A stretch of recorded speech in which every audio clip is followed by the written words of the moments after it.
now reconvene this morning's hearing. Mr. Stitt, will you please call the roll to take attendance for the members in attendance, and please indicate by saying present.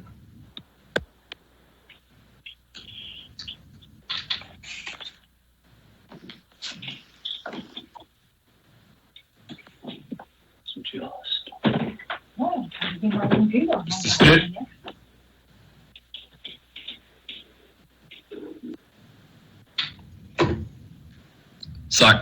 Sorry, I was on mute. My apologies for that. Councilmember Bass. Good afternoon, and looking forward to this afternoon's testimony. Good afternoon. Councilmember Brooks. Good afternoon. Councilman Dom. Good afternoon, Matt, Council President, colleagues, and the public. Hold on 1 second.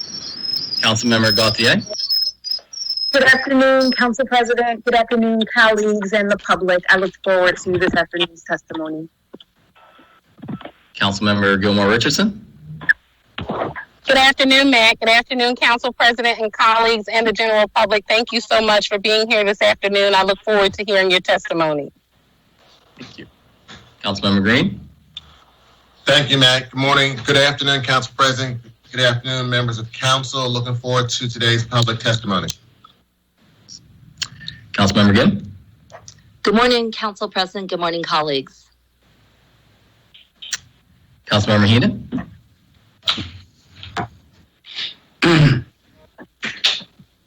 Councilmember Johnson.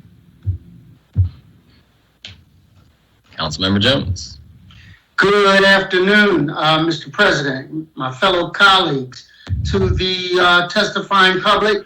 Looking forward to a invigorating, I think the word was, discussion. Councilmember O.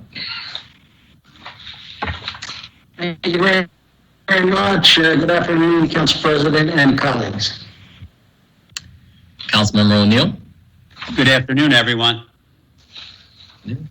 Councilmember Parker.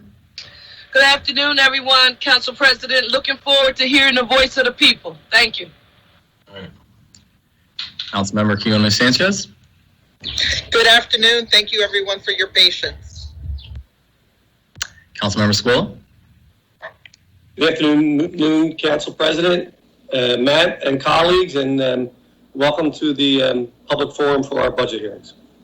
Good afternoon. Councilmember Thomas.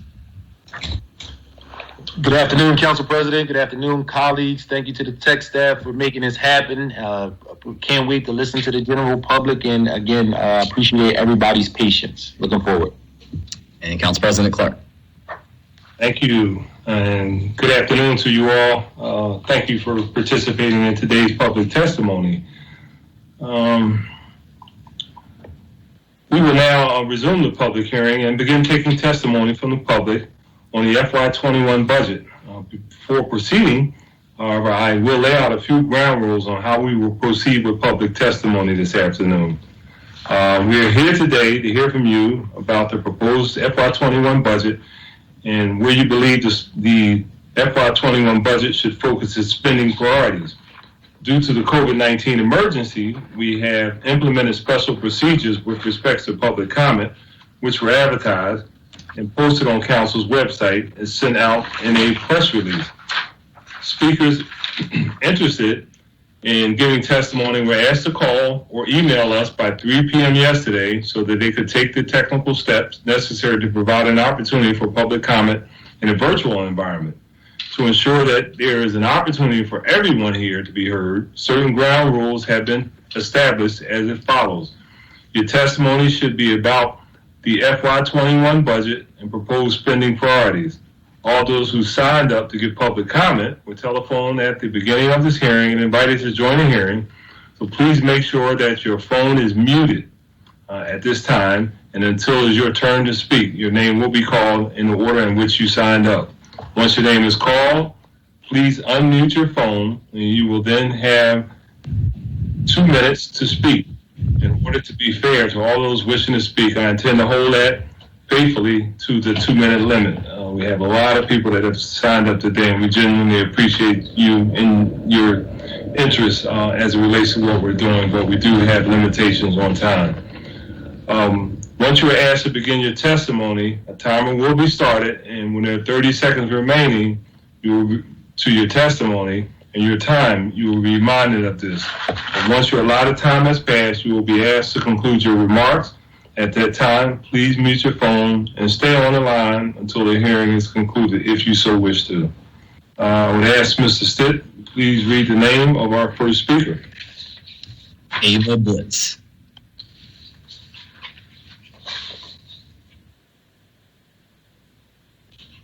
Hello, can you hear me? Good afternoon, we hear you.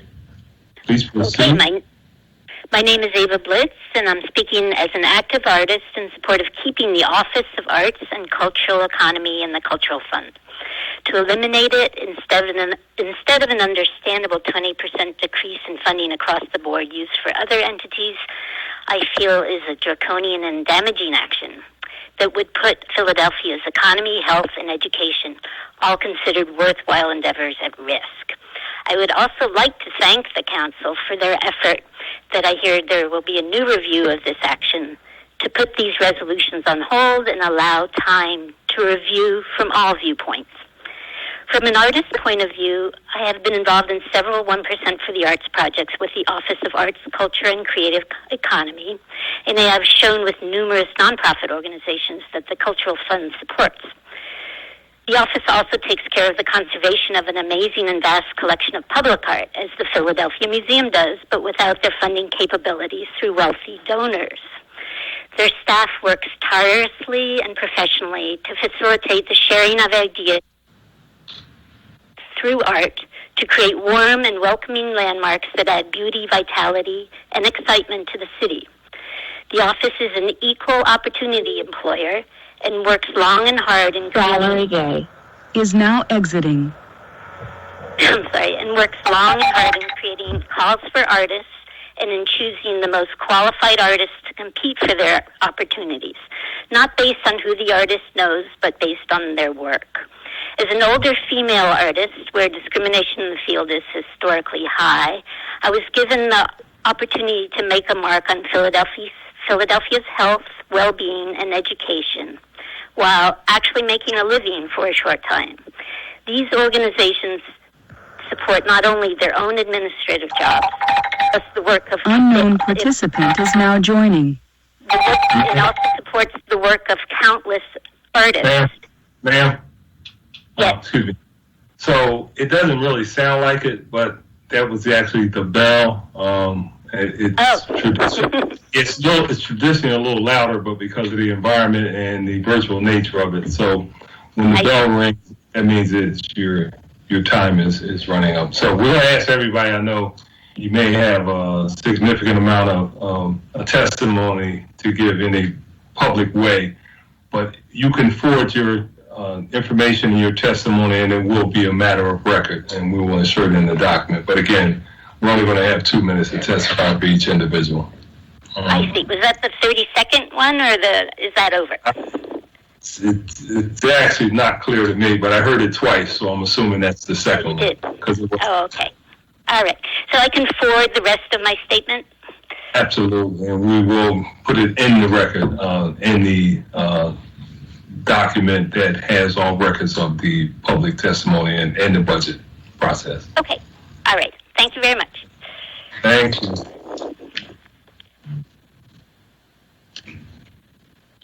Deborah Diamond.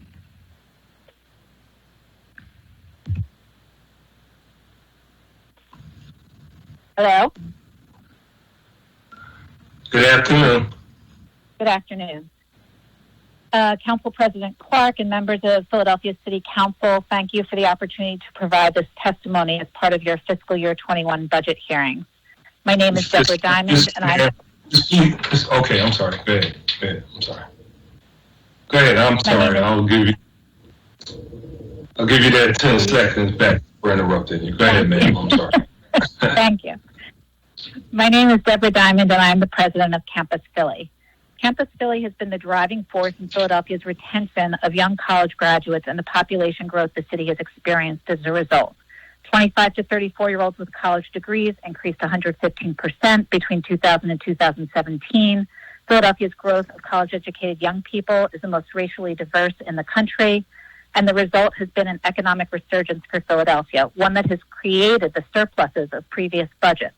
An additional $140 million annually is generated in the city taxes by these additional 25 to 34-year-olds with college degrees. Campus Philly programs have been supported by the city through a contract with the Commerce Department for $563,000 a year. This allows us to leverage an additional $800,000 every year on top of that money from partners in both the city and suburbs. Our contract has been zeroed out of the Commerce Department, and I'm requesting that it be reinstated at the amount at least of 50%. Campus Philly has been a lifeline to college students during this current crisis. We provide online job and internship board for students that's seen a 200% increase in traffic and a 1,400% increase in traffic to our website that provides resources for students on both emotional, physical health during this time. College students are going to be a critical part of the city's recovery. Approximately 50,000 college students graduate from regional colleges and universities each year. Whether they stay in Philadelphia is up to us. I ask that you consider reinstating Campus Philly's budget contract with the Commerce Department so we can serve these students and continue our city's growth. Thank you. Thank you for your testimony. We really appreciate you. I appreciate you. Mr. Stitt? Next person? John McInerney? I'm sorry. Apologies if I messed up the last name.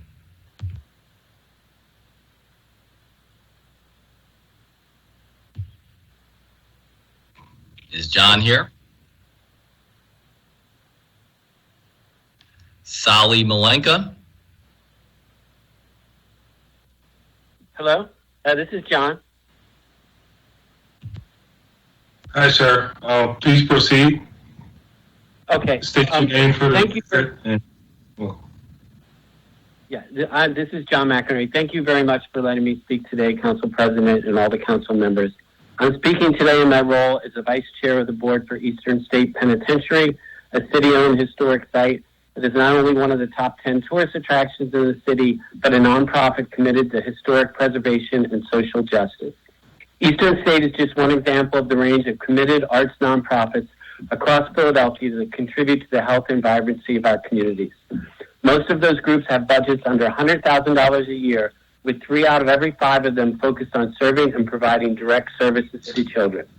For many of these groups, the Philadelphia Cultural Fund is a key source of support that is critical to their operations. I strongly urge the Council to restore the Cultural Fund. The Cultural Fund is a critical resource, and unlike almost any other source of funding, is committing to supporting all arts nonprofits in the city, particularly the smallest and most vulnerable that are located outside center cities. As we slowly emerge from this pandemic, I truly believe that our community arts organizations will be critical assets that will provide a safe and welcoming environment for children and families as they begin to rebuild a sense of community that is so central to what makes Philadelphia such a special place to live. Along with our community-based arts groups, the city is also blessed with one of the oldest public art programs in the country, which has carefully stewarded the largest collection of public art of any major city. One of my favorites is El Gran Teatro de la Luna by Rafael Ferrer, a sculpture that celebrates Philadelphia's rich Latino and Puerto Rican culture and that was absent from Fair Hill Park for 14 years. It was only through the dedicated work of the city's public arts program that the sculpture was able to be restored and reinstalled in Fair Hill Square. The city's public art program was able to leverage core city funding to get both state and federal support to restore this iconic and joyful sculpture, which was critical to Fair Hill back into a safe and friendly gathering place. We are living through a generation-defining moment like no other in our lives. I understand the incredibly difficult challenges the city and the council are facing. There are now 2 worlds, the one before the virus and the one after. I urge you to restore these cuts so that the arts continue to be a resource for reflection and healing, for celebration and commemoration. Our public art, our parks, and our community arts organizations are the delicate thread that weaves us together as a community. Please preserve these modest but incredibly important programs. Thank you. Thank you for your testimony. Sally Malenka.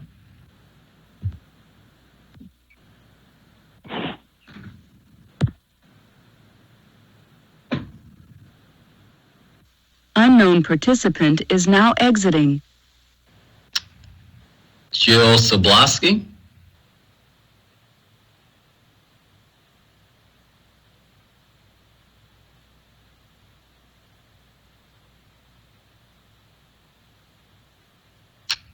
Penny Bach. Hello, this is Sally Malenka. I believe you skipped over me. No, we called your name a couple of times, ma'am, but it's your turn. Okay, sorry, I must have been on mute. My apologies. So, good afternoon. My name is Sally Malenka. I'm testifying in response to Bill number 200287 and 200307. I have worked as an art conservator at the Philadelphia Museum of Art since 1989, and it's my deeply held belief that even in difficult times, we must never fully abandon or defer the public trust that we hold both for creation and preservation of works of art. I've worked closely with the public art staff in the Office of Arts, Culture, and the Creative Economy through the Conservation Advisory Committee for the past 4 years and through the Percent for Art program for the past 20 years. The city's collection of public art is the oldest and largest in the nation, and the advisory committee is a model for good collection stewardship. We evaluate and review proposals and preservation initiatives for collections across the city as guided by the expertise of the public art staff. Their guidance requires an informed understanding of the city's collections, the state of preservation, and a pragmatic sensitivity to resources available. High conservation standards are achieved by attentive oversight to ensure the best return on investment and long-term outcome. Nowhere is this more evident in a project like the preservation of William Penn on top of City Hall, but as you've heard, there's many other examples. The Percent for Art program recently celebrated its 60th anniversary and was the first program of its type in the nation. The program is a complex, multi-step process where artists respond to a proposal and present to a jury of stakeholders, and the selected project is shepherded through steps for approval and realization. Percent for Art sites have ranged from the Philadelphia International Airport and Independence Hall to police buildings, playgrounds, and recreation centers. I personally witnessed only a small part of the process and always find it incredibly moving. Everyone at the table, and most especially the representatives of the communities, about the selection of the artwork. In its current form, the Percent for Art program is structured as an intensive and dynamic process that ensures all voices are heard and respected. I sincerely thank you for this opportunity to speak and take great pride in an office that benefits so many Philadelphians. Thank you. Thank you for your testimony. Jill Soblaski. And for all of our speakers, just a reminder, when your name is called, to unmute your phone by pressing *6.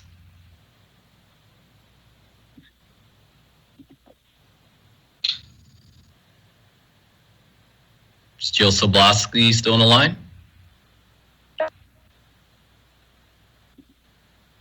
Can you hear me? Hello? Yes. Yes, please proceed. This is Jill Soblaski. Can you hear me? Yes, we can. Oh, great. Thank you. Thank you. I speak in support of maintaining funding for the Office of Arts, Culture, and the Creative Economy, and specifically as an artist in contract with the Percent for Art program. I have completed public art projects for the City of Philadelphia, other cities in the nation, and for the federal art program through the GSA. At present, I've been contracted to produce outdoor sculptural seating for Engine 37, Unknown the historic participant is now firehouse exiting. of Chestnut Hill, which is being restored and receiving an additional building to house the fire trucks. The process, almost 2 years thus far, is a collaboration involving various city agencies, the fire department, architects, landscape architects, and the Chestnut Hill community. The artwork is designed specifically for the site, acknowledging the historic elements, practices of the firefighters, and the essence of Firehouse 37 as a community hub. At the helm are the art experts of the Public Art Office, integral to the management and communication for our artwork Unknown process participant is now joining. Process and project. My deepest concern is to retain our respective areas of expertise, therefore enabling with best practices the production of art projects which will endure. Along with initiating and overseeing the creation of artworks in the public realm, the staff of the Public Art Office oversees the care and maintenance of over 1,000 works of art. The Percent for Art program is a part of Philadelphia's legacy, having been born here and reproduced throughout the United States and within the federal government. Let us preserve and keep alive this seminal program, which gives jobs to artists and makers. The arts in all manifestations bring soul and spirit to our communities. Thank you, council members, for hearing my testimony. Thank you so much for your testimony. Thank you. Penny Bach.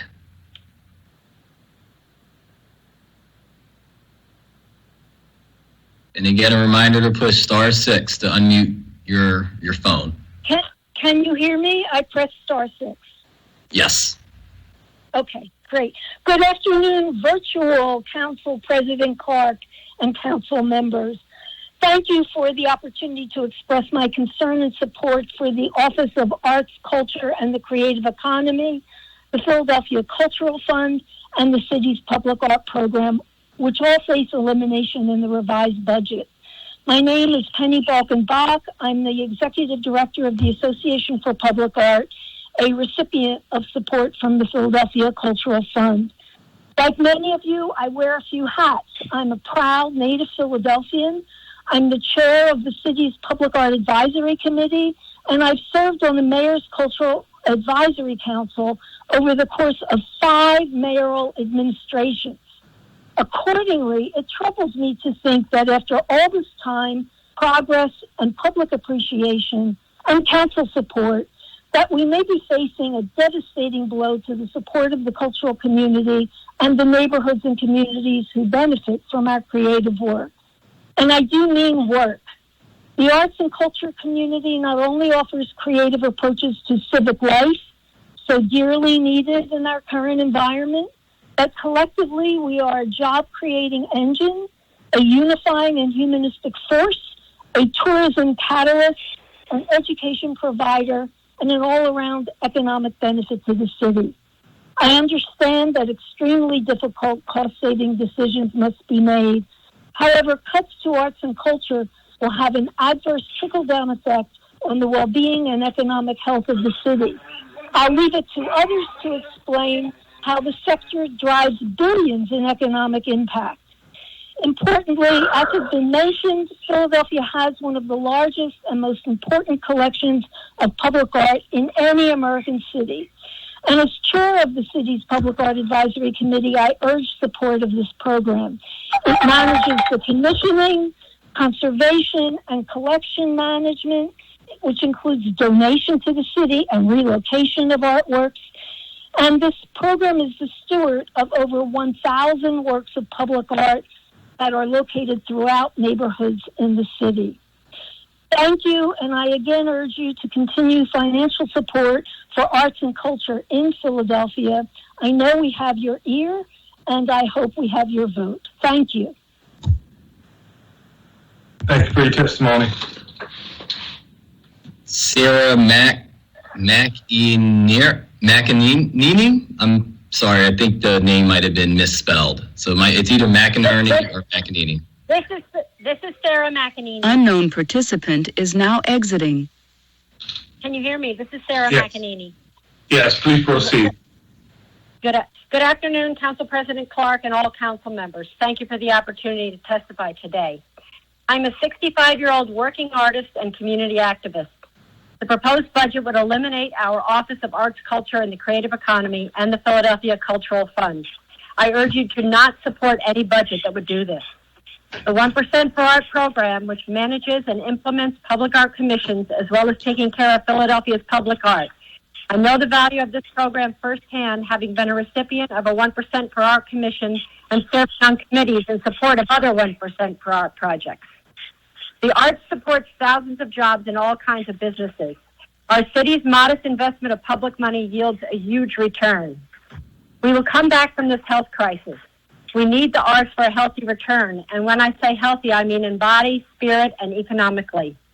Artists care deeply about Philadelphia. We invest in the city. We are civically engaged. We are community activists. We volunteer. We give back. 40 years ago, artists, after graduating from the many prestigious art programs in our colleges and universities, more often than not would leave Philadelphia for other cities and states. That has changed significantly in the last 20 years. Artists are staying here, making their careers and raising families here. And people of all professions are moving to Philadelphia in large part because of the arts here. That was recognized in 2008 when the city created the Office of Arts, Culture, and the Creative Economy. I know and accept that some cuts need to be made, but respectfully ask, please do not eliminate our Office of Arts, Culture, and the Creative Economy and its hard-working, bare-bones staff. Thank you. Thank you for your testimony. Tristan Lowe.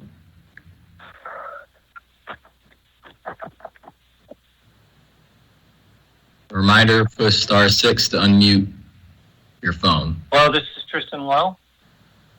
Unknown participant is now exiting. Can you hear me? Hello? Yes, we can hear you, Tristan. Okay. Hi, thank you, Council President Clark and all of the council members.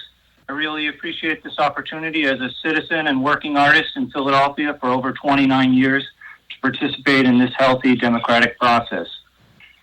I would like to focus a little bit more on the economic impact that the art has. It's a $763 billion industry for the U.S. It yields more than the agricultural and transportation does in our whole country. It earns more than $370 billion. The amount of money that the U.S., all of the governments put in, the three levels of government put in annually, is only $4 billion. Yet it yields $30 billion in revenue exported out of the country. I don't understand how we see all over the country the investment in the arts and what the artists do in blighted areas. I myself moved here in 1991 to East Dauphin and Coral. And at that time, it was very blighted. Crime, crack was pervasive. But there were several artists of all different age groups and genders that lived around me. And now that area is called Fishtown and was rated in 2018 by Forbes as the hottest new neighborhood in the country. Seeding the arts, all of the arts, throughout the communities in Philadelphia is essential. Not just look to what we already have, what we've talked about, that this country holds the greatest public art fund, public artworks of any city in the nation. Look to our own city. When you go on the website, what is it that attracts people to this city? It's our culture. It's our arts. We have the greatest institutions, art institutions in the country, and we need to help support them and seed the local communities. That's what's going to bring us out of this devastating time. And what brings people together is the arts and the culture in all the different neighborhoods of this great city that I call my home. Thank you very much, everyone. Thank you so much for your testimony. Hillary J. Yes, this is Hillary J. Council President Clark and council members, thank you for this opportunity to testify today. And thank you for introducing the resolution calling for the Kinney administration to delay the elimination of the Office of Arts, Culture, and the Creative Economy and the Philadelphia Cultural Fund until council has had time to review the entire 2021 budget.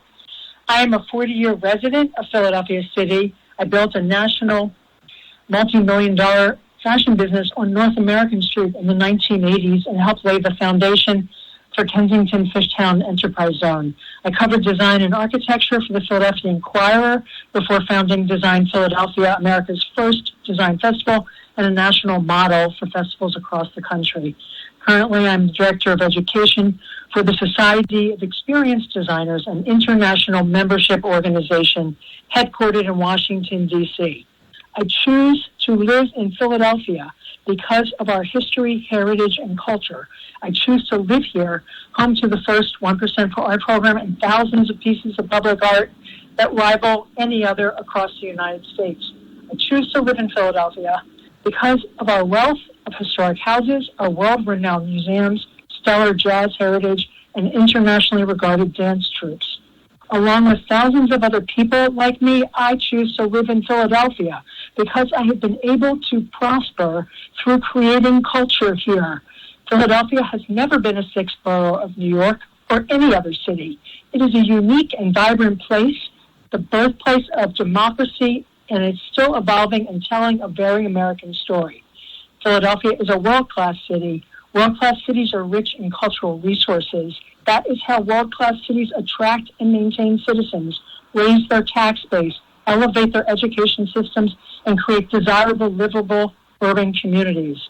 Without Philadelphia's art and cultural wealth, there would be no reason to come here as a tourist or move here to go to college, relocate here to work, live, or raise children. I am more than aware of the vulnerable situations so many people are in today, causing tremendous pressures and challenges to the city. The creative community may look like an expandable extra from certain seats in this theater, but the amount of money saved by eliminating the Office of Arts, Culture, and Creative Economy and the Cultural Fund is a drop in the city's budget.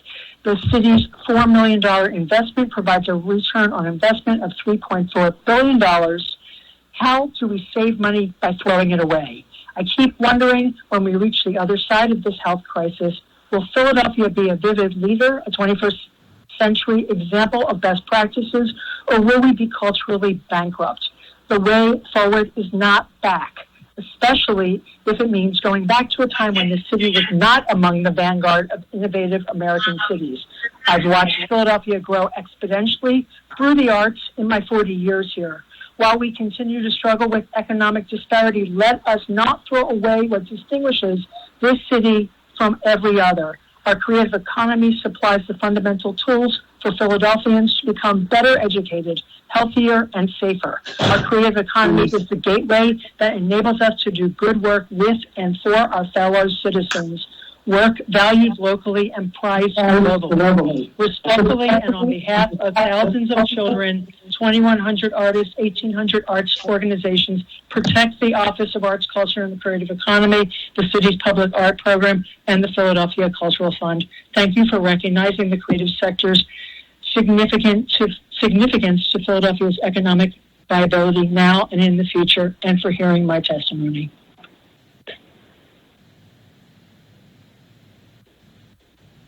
Councilman Jones, I think you're still on mute.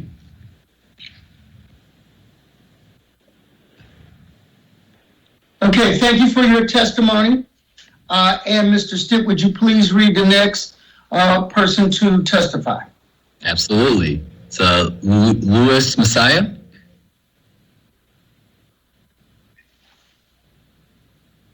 Thank you very much, Council President Clark and other members of Council. My name is Louis Messiah, and I'm offering testimony in consideration of the ordinances related to the amending of the fiscal year 2021 budget. Specifically, I'm quite concerned about the proposed elimination of funding for the Philadelphia Cultural Fund, along with the hundreds of neighborhood cultural organizations that it supports, the defunding of the African American Museum of Philadelphia, and the closure of the Office for Arts, Culture, and the Creative Economy. I'm the director of the Scribe Video Center, a media arts center located in West Philadelphia, but serving neighborhoods throughout the city through our community history projects, neighborhood screenings, youth media programs, and our community radio station. Our programs directly involve over 5,000 Philadelphians each year. We have been the proud recipients of the Councilman David Cohen Award made by the Philadelphia Cultural Fund. We know that one of Philadelphia's greatest assets is the culture that emanates from the neighborhoods. Community culture is a key reason that Philadelphia is a healthy and livable city. The history of accessible cultural institutions goes back to the earliest days of the city, and I'll skip my allusions to Benjamin Franklin and AME Mother Sarah Bass Allen. But today, and today throughout Philadelphia, there are places like the Taller Puertorriqueña, Asian Arts Initiative, Philadanco, Brandywine Archive, the Clef Club, and Scribe, which are very much part of this tradition. Philadelphia distinguished itself nationally when it created the Cultural Fund as a peer review rather than a patronage-based way of strengthening community culture. The Office of Arts, Culture, and Creative Economy, through the robust programs that it manages, has been pivotal in helping ordinary citizens and small community groups avail themselves to the rich cultural resources of the city. We are aware of the huge impact that COVID-19 pandemic has had on our health, our lives, and our work, and that there may be need for spending contractions to keep the city on solid financial footing. But culture, creating it, sharing it, is part of our identity, part of life. It is essential for a livable, healthy city.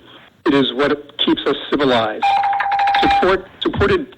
Provided by our tax dollars to the Cultural Fund is sometimes the main source of funding for the many community arts organizations in every councilmanic district. Although many are quite small, these organizations have an outsized effect and impact on community life. I also want to make a special plea not to abandon support for the African American Museum of Philadelphia, one of the most important and certainly the most visible cultural institution for a huge percentage of Black Philadelphians. Beyond a place of exhibition, it is a place of gathering, of creation, and learning. I hope that decisions about rebudgeting how revenues are spent will take into account the importance of community-based arts to the lifeblood of the city, and that these vital organizations and taxpayer support is not eliminated. Thank you. Thank you so much for your testimony. Mr. Stitt? Valerie Gay? Unknown participant is now exiting. Good afternoon. Good afternoon. Hi. Well, my name is Valerie Gay, and I have the privilege to serve as Deputy Director of Audience Engagement and the Chief Experience Officer at the Barnes Foundation, and I'm Treasurer of the Board of the Philadelphia Cultural Fund. I'm also a native Philadelphian, and I'm a proud alumna of Girls High, Temple University, and the University of New York, where I studied and earned degrees in music from both institutions. I also founded Fortress Arts Academy, a small arts education program serving primarily marginalized youth and adults in West Philly. I'm here to testify against Ordinance 200-287 and Resolution 200-307 and the defunding of the Philadelphia Culture Fund, the African American Museum, and the Office of Arts, Culture, and the Creative Economy. We're all painfully aware of the need to reduce the city's budget, and I do not envy your task, nor that of the Mayor's Finance Department. But I ask you to please reconsider defunding these three entities, as there will surely be lasting ramifications in some of the most vulnerable communities. As you know, the Cultural Fund's grant program is unparalleled in providing much-needed general operating funds to nearly 350 arts organizations, many of whom serve and are led by people of color. AMP is undoubtedly the city's premier Black cultural institution, and it is not just for people of African descent. And the OACC unknown participant plays is now a vital exiting. role in connecting the city's artists, programs, and organizations with the broader community. These proposed defunding signal a rollback of some of the strides that we've made in the city over the past few years around creating greater equity and access to funding, particularly in the arts across the city. The Cultural Fund, for example, is diligent in making sure that it is inclusive in its grant making and collects detailed data to make sure the fund represents communities across the city. By eliminating this crucial funding, we have basically wiped these gains off the table, and it could be very well the death knell for several organizations, and therefore the communities they serve who don't otherwise have access to the arts and culture. Additionally, the proposed defunding of AMP sends a negative message about the city's commitment to fairness in funding. In fact, by defunding AMP, an organization that means so much to so many people, you are messaging that the rich culture and arts of the city's largest racial demographic is not important. I don't think this body nor the mayor's office believes the narrative that these proposed defundings represent, and therefore I ask that you amend these budget line items so that everyone in the city can continue to be impacted by AMP, PCF, and OACCE. Thank you. Thank you for your input. Mr. Stitt, please read the next name. Thomas Devaney.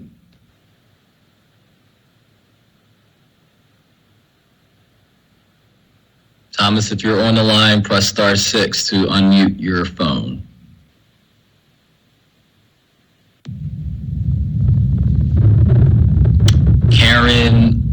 Olivier.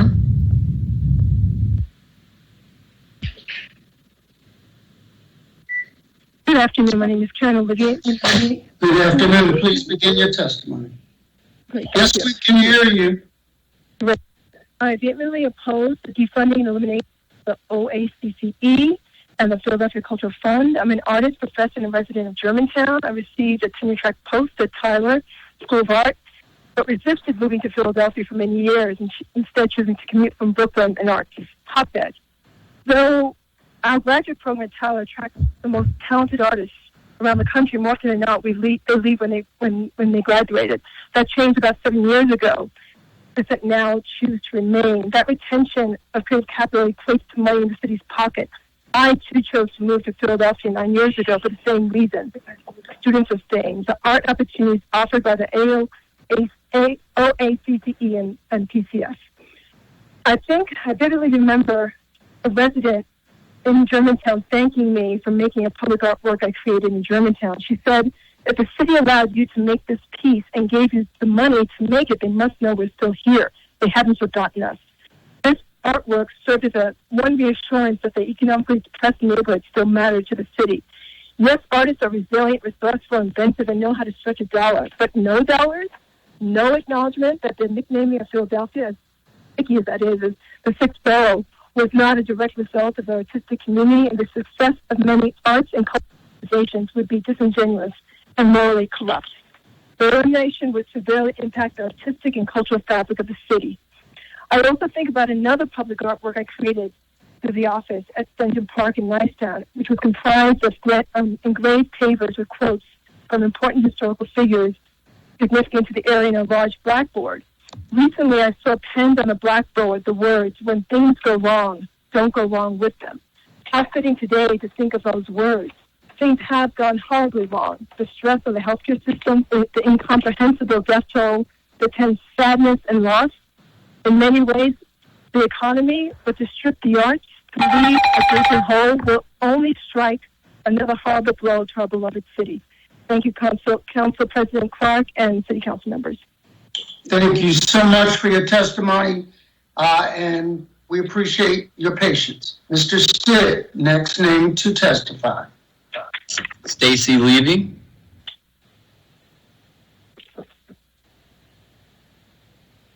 Ms. Levy? Ms. Levy, are you on mute?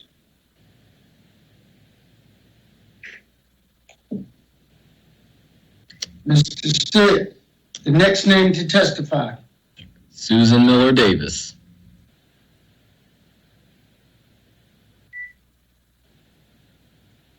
Ms. Davis?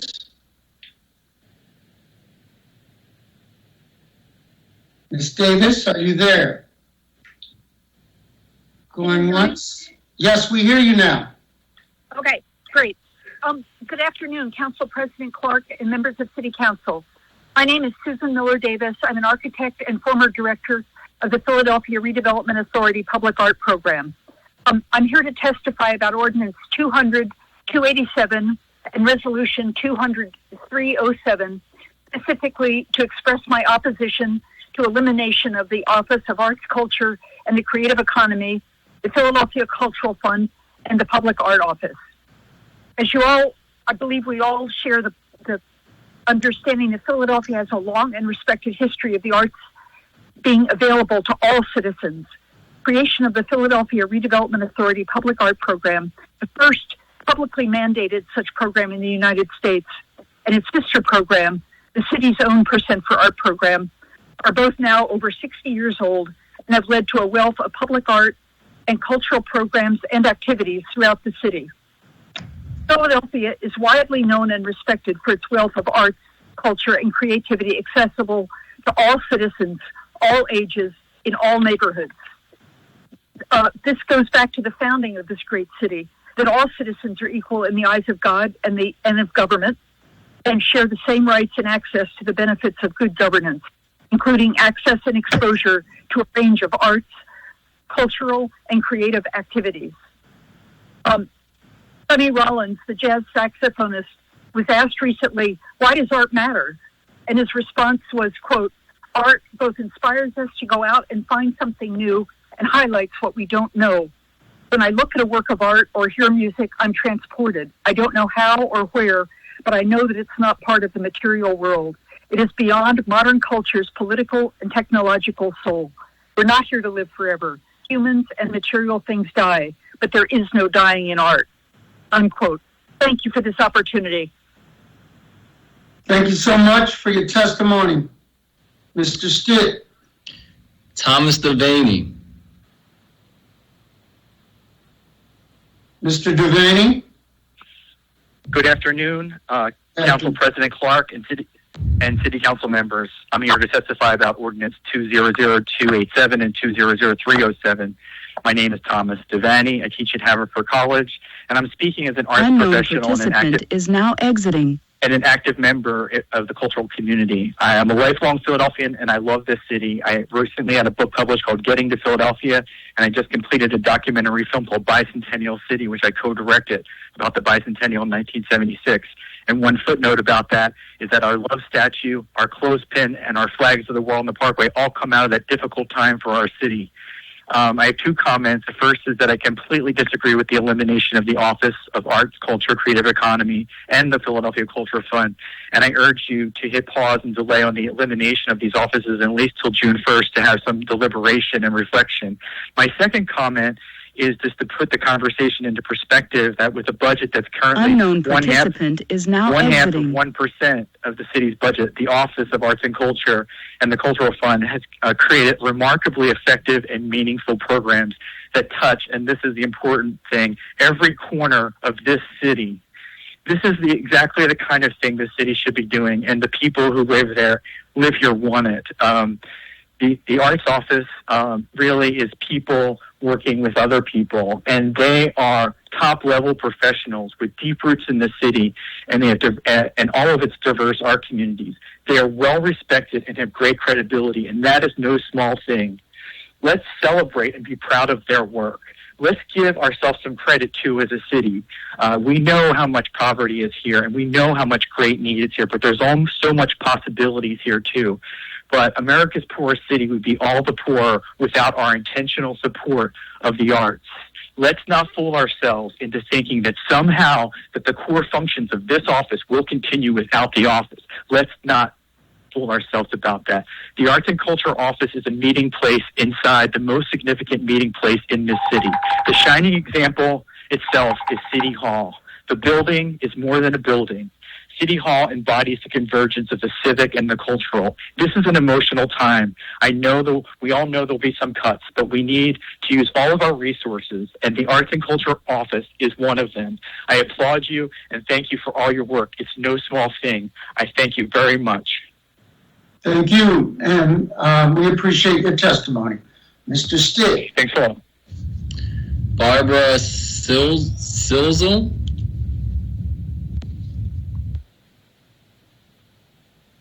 Unknown participant is now exiting. Ms. Sizzle, I'm going by you, Matt. Yeah, Barbara. Hello. Great, thank you. Hello, I'm Barbara Silsley, the Executive Director of the Philadelphia Cultural Fund. I speak today to implore the city to restore funding to the Cultural Fund so that we can continue to support the city's nonprofit arts and culture community. The mayor's budget zeroes out funding for the Philadelphia Cultural Fund. The Cultural Fund is the way the city supports the arts in Philly, and it has since 1994. It has earned its reputation for equity, access, transparency, and integrity. 349 Philadelphia arts organizations received a fiscal year 20 grant. 76% of them are led by women. 36% of them are led by people of color. Over 60% provide access to the arts to Philly's children in and out of school, and these groups are in neighborhoods throughout the city in every council district. The Cultural Fund is a nonprofit that the city contracts to provide annual general operating grants to Philly's arts organizations. We have a board of directors comprised of arts leaders, community members, and representatives named by the mayor and city council president. We hire a firm to audit our finances annually. Grant applications are reviewed through a transparent and robust process that includes site visits and peer panels. This operational structure enhances the integrity of the grant-making process and ensures continuity across mayoral administrations in terms of PCF, grantee, relationships, and funding practices. I like to say the Cultural Fund disperses city funds in a way that truly is of the people, by the people, and for the people, and the city can be proud of that. Our allocation for the past 6 years has been $3.14 million. While a cut of 20% would be difficult, eliminating funding would be devastating to the arts in Philly. Many of our smallest neighborhood-based organizations would not survive, and 45% of our grantees are very small, with operating budgets under $150,000. The economic and social return on the city's financial investment is immense, and as Philadelphia emerges from this crisis, the arts must be here for Philadelphians, and the Philadelphia Cultural Fund must be here for the arts. I hope City Council will ensure that the Cultural Fund is maintained through this financial crisis. Thank you all so much for your time and service. And thank you for your testimony. Mr. Stitt. Tara Mullen.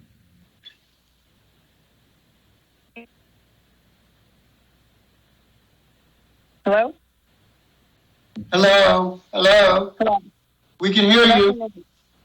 Good afternoon. My name is Tara Mullen, Board Chair of the Philadelphia Adult Literacy Alliance. The Alliance supports adult education practitioners and organizations. On behalf of all the members of the Alliance, I am grateful for the opportunity to speak today. Council President Clark's inaugural address on January 6th talked about the skills gap in Philadelphia. Councilman Clark, you said we need more adult education classes and curriculum offered to citizens across our city.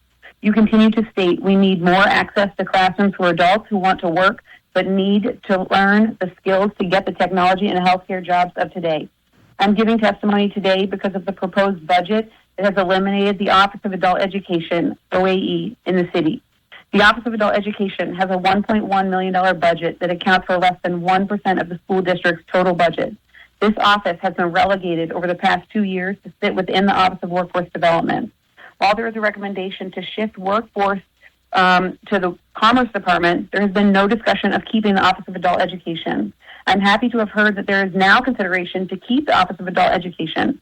5 council members, Gilmore Richardson, Dom, Green, Quinoa Sanchez, and Bass, have all expressed the dire need for adult education services to remain an office of the city. I hope the remaining council members do the same.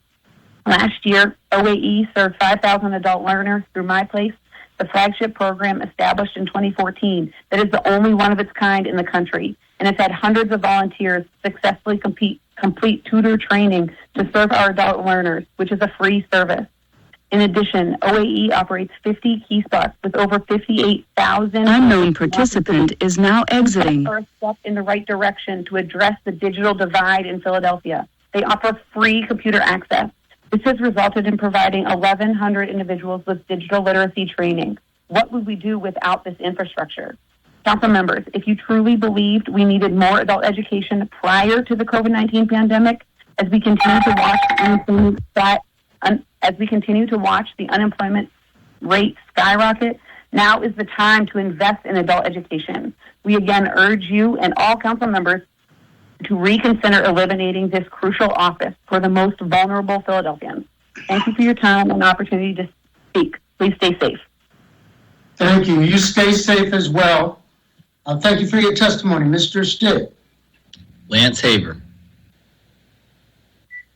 Mr. Haver. Good afternoon, Councilman Jones. How are you? I'm all right, thank you, sir. Good. And thank Council for taking the extra precautions to allow us to testify.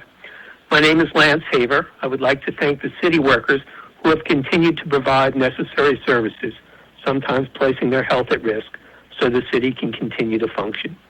I urge Council to reject the Mayor's proposed budget. It will not solve our economic difficulties and will only make our economic recovery harder. Over the last 30 years, we should have learned that addressing economic downturns with layoffs, cuts in services, and greater burdens on working people is counterproductive. The way to revitalize our economy is by investing in our people, resources, and small businesses, which create jobs. The only thing the council should cut is the payments to the stadium and convention center bondholders. Because the debt is the debt of the authorities, not the city's debt, the city is not legally mandated to pay it this year. If we can ask small landlord and mortgage companies to forgo some payments, certainly we can ask the bondholders to do the same. Let's redirect the bond payments to our city and our schools. Because our deficit is not a structural, but situational deficit, we can and should borrow at the historically low interest rates to close the deficit and continue to keep people working, provide necessary services, and do whatever we can to lower the burdens on Philadelphia. That should include an exchange for funding 80% of SEPTA's local match, requiring SEPTA to allow unemployed Philadelphians to ride for free while they look for work. We must realize the tremendous challenges our small business and art venues will face as they try and reopen. Part of the desirability of living in the city are the restaurants, bars, and art venues. If we want to continue to grow Philadelphia's economy and our population, we must do what we can to help them succeed. Council should form a small business committee, meet with small businesses, and find ways to change the zoning and tax structures. We can reward developers who dedicate 50% of their retail space to independent businesses and use homestead provisions to give those stores a more equal playing field. Council should also help by adopting a net bid process. This means the low bid to the city will be the price bid less the taxes paid to the city. Businesses that pay city taxes will no longer be at a disadvantage to businesses that moved away, escaping the city taxes. Thank you again for my opportunity. Mr. Haver, thank you for your input and contribution to the city. Mr. Stead. Rachel Garland. Ms. Garland. Ms. Garland. Good afternoon. This is Rachel Garland from Community Legal Services. I'm the managing attorney of the housing unit at Community Legal Services, and I appreciate the opportunity to testify this afternoon. I'm here to encourage you to maintain stable funding both for the Philadelphia Eviction Prevention Project, known as PEP, as well as to return the general fund dollars committed to the Philadelphia Housing Trust Fund for fiscal year 2021. PEP was created by City Council in 2017, recognizing that not only does poverty cause evictions, but evictions also cause prolonged poverty. Additionally, the Mayor's Eviction Task Force found that evictions are a serious racial justice issue, as Philadelphia households headed by Black women with children are most likely to face forced moves, exacerbating racial disparity. In this fiscal year, PEP receives $2.1 million for critical eviction prevention work, but the Mayor's budget proposes only $500,000, gutting representation of and support for tenants facing eviction in the midst of a pandemic. For what truly amounts to a drop in the budgetary bucket, PEP has been incredibly successful. Over the past 2.5 years, the data shows that 95% of tenants helped by PEP have successful outcomes for their families. PEP tenants are twice as likely to obtain agreements that stipulate that their landlords make repairs, keeping families safe and improving housing conditions throughout the city. PEP attorneys help clients negotiate agreements with their landlords to work out an affordable payment agreement or reduce the amount of rent owed, which increases the value of rental assistance when available. PEP has made a lot of progress over the past 3 years, and Philly was in a better position to deal with the pandemic because of PEP. During this pandemic, PEP is assisting hundreds of renters who are facing illegal lockouts, ensuring that their homes are safe, and helping Philadelphians who have lost their income negotiate with their landlords so they will not face eviction when the courts reopen. Maintaining PEP also makes sense from a budget standpoint. A recent report shows that for every dollar invested in legal representation for renters, the city sees an economic return of $12. We urge you to keep full and stable funding of PEP in the city budget to prevent homelessness, a costly court backlog, and economic devastation. We also urge you to return the general fund dollars committed to the Philadelphia Housing Trust Fund for fiscal year 2021. Thank you. Thank you, and thank you for what you do for the renters. Mr. Stead. Susan Teagan.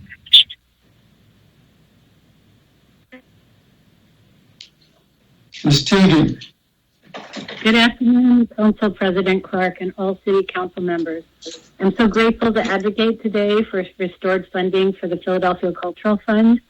I'm the founder and executive director of Artwell, a mid-sized nonprofit. In the last 20 years, Artwell has served more than 37,000 students K through 12 primarily in Northwest, Southwest, and Northwest Philadelphia in partnership with schools and neighborhoods.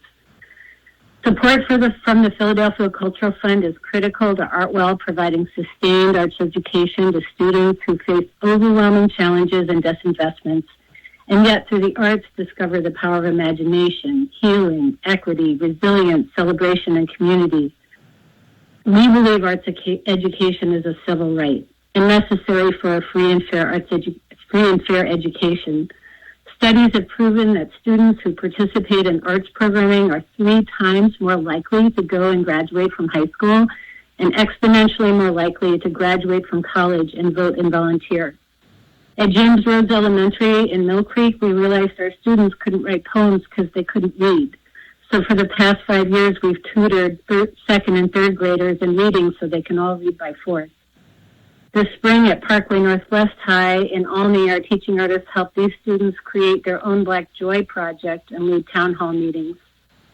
Right now, we're all aware how this pandemic threatens the breath of life. Artwell provides spaces for students to breathe. Even as now our virtual programs, they help students express their fears, find healing, tap their strengths, find their voices, celebrate their cultures and communities. When the brother of an Artwell student was a victim of gun violence, he decided to write a poem instead of retaliating with a gun. Art literally saves lives. And when we invest in the arts, we're investing in our students' learning and leadership development instead of supporting a school-to-prison pipeline.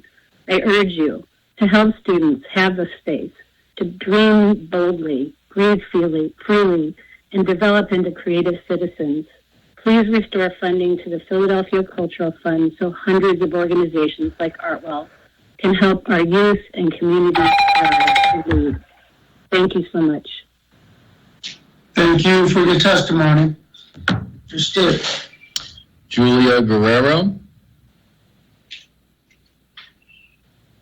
Ms. Guerrero. Ms. Guerrero.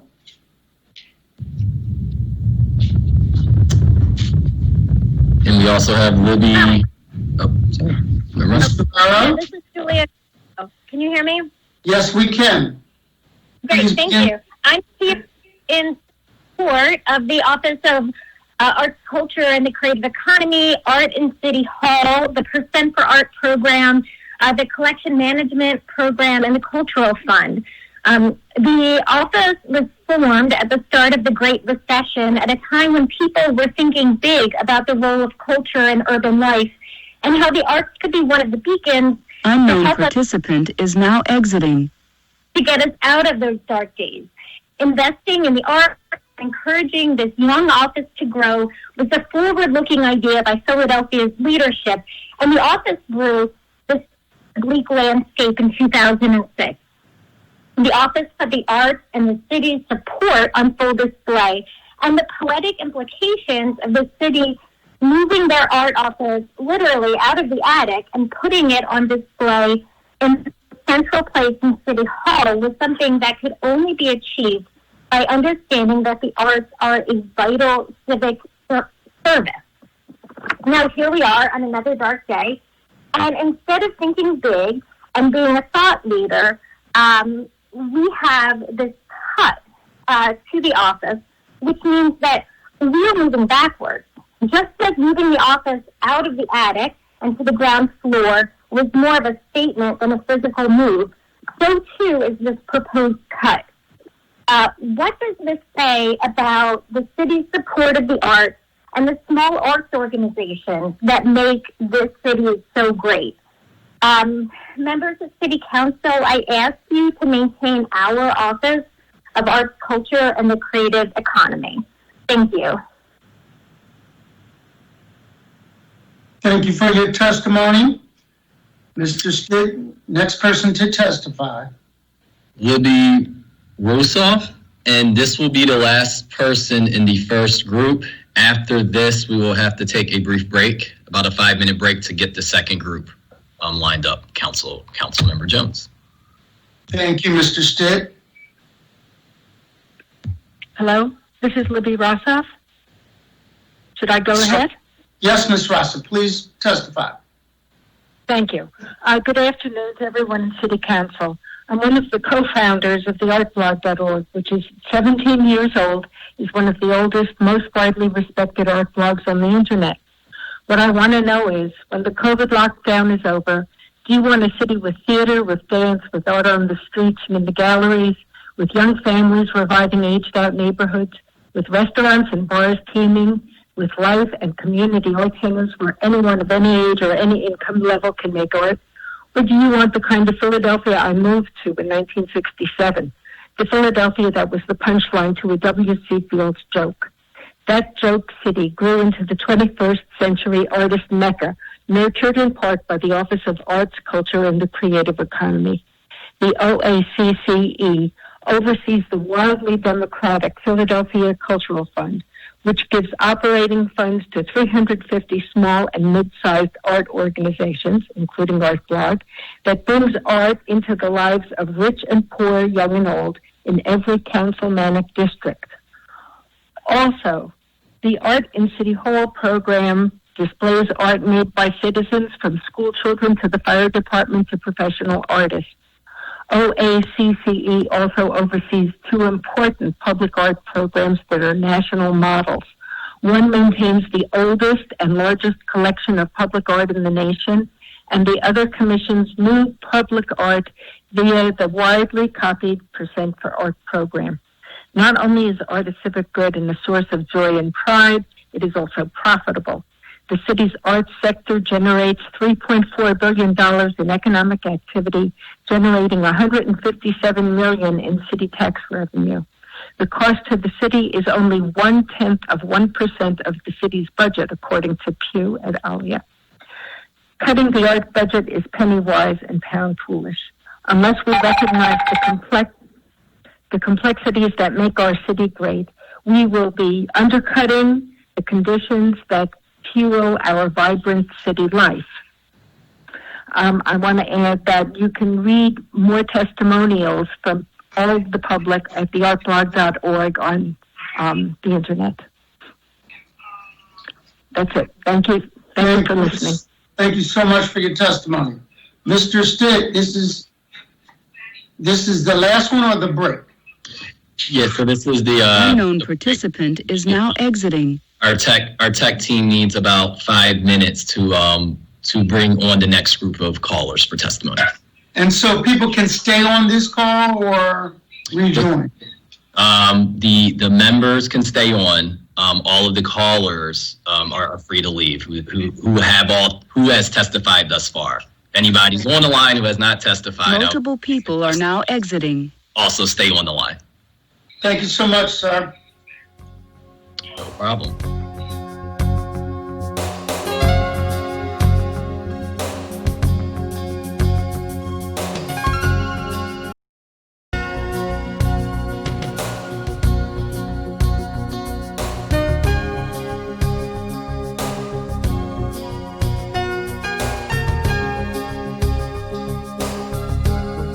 We are live.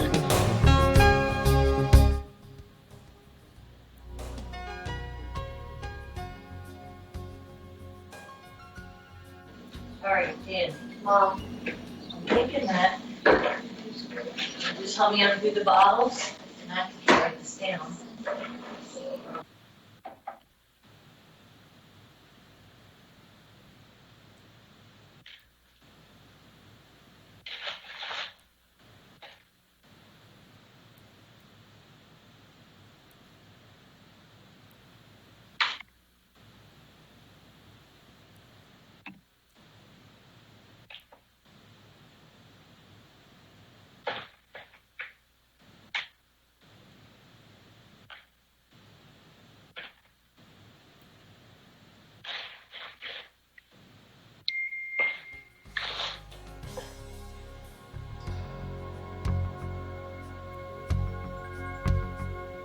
We are now live. Thank you.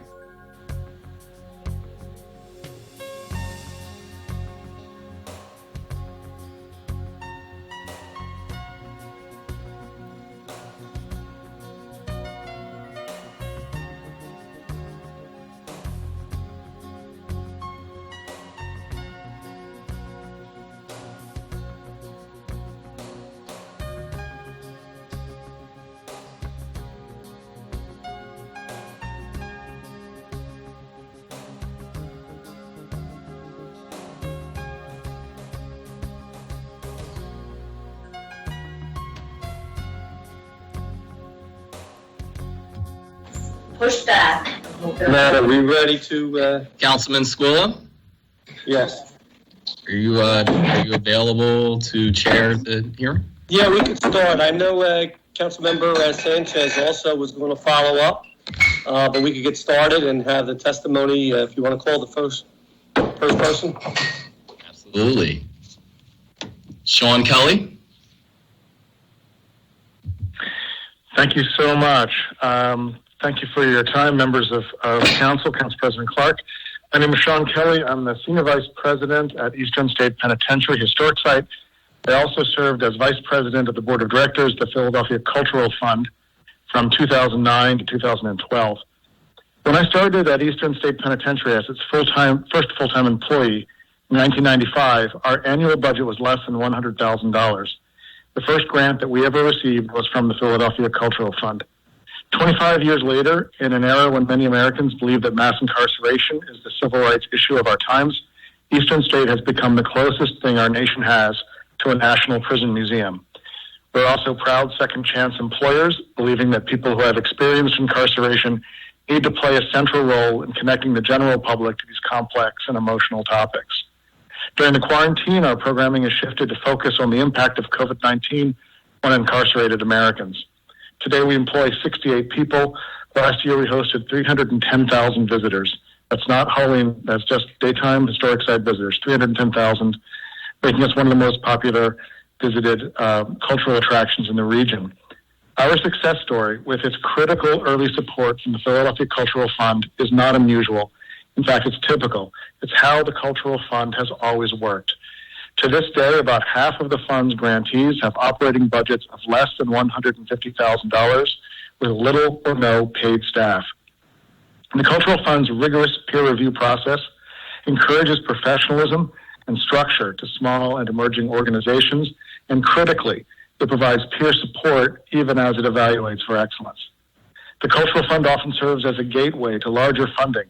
Many larger funders see Cultural Fund approval as a seal of approval, a first step towards increased capacity. In fact, the Philadelphia Cultural Fund's peer-reviewed focus on small and medium community and neighborhood-based organizations is the strategy that many larger organizations are now funding organizations are moving towards today. In other words, the structure and priorities of our city's Cultural Fund have been 30 years ahead of their time. We urge that the Office of Arts and Culture and the Creative Economy and the Philadelphia Cultural Fund be maintained at meaningful levels so our city's small and neighborhood cultural organizations are not left completely without support during the greatest economic downturn in living memory. Many of them will simply not survive. Additionally, our city needs to be in a position to return to full investment to this critical office and this critical fund in the coming years without having to rebuild them from scratch. Thank you so much, President and members of the City Council, for your time and careful consideration. Unknown participant is now exiting. Thank you, Matt. Do you want to call the next person to testify? Absolutely. Antoinette Coward Gilmore.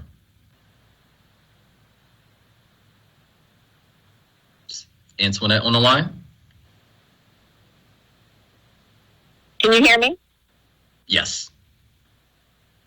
Greetings, Council President Clark and all who serve the Philadelphia City Council. Thank you for this opportunity to speak with you, and thank you for Barbara Sizzle for giving me this opportunity to represent Philadelphia artists today. Again, it's Antoinette Coward Gilmore. I am the founder, CEO, and artistic director of Dance for Nia Repertory Ensemble. Dance for Nia is a contemporary modern nonprofit professional dance company and organization. Coming this July, we celebrate 15 years, located in the Germantown West Oak Lane section in our city. However, we've conducted many performances and programming all over Philadelphia, the Mid-Atlantic Corridor, and I'm proud to say Greece. Unknown participant is now exiting. Some of you may know that Nia is the fifth principle of Kwanzaa, and it means purpose. Therefore, our company name is Dance for Purpose. We've been a Cultural Fund grantee since 2007. We are a small organization, and we are greatly appreciative of the funding that we receive from the Philadelphia Cultural Fund because it provides our population with quality programming, and it allows us to maintain our studio in historic Germantown, which is the Studio of Dance for Nia. We provide programming to a very diverse, multicultural population here in our city. The arts brings pride, and we pride ourselves in giving holistic programming to our population. The arts is the tapestry of Philadelphia. I've traveled through my artistic ventures as a professional dancer and choreographer in the United States, as well as internationally. If you did not know, Philly is known for our artistic landscape, and the arts is a main corridor, ambassador, and the heartbeat of our city. Defunding the Philadelphia Cultural would silence our voice, take away many jobs, programming for our community, and not provide the mental, social, spiritual, and personal progress of our population that we serve. As you know, Philly is a trailblazer. And what better time to continue to be a trailblazer by standing by your artists and continuing to fund what is the tapestry of our city. As some of you may know, the legendary Johnny Allen Jr. and Robert Leslie, they started or helped to start the Philadelphia Cultural Fund. I come from that long legacy of Freedom Theater under their leadership, and they were very determined to make sure that the voice of Philadelphia artists had a voice in our city.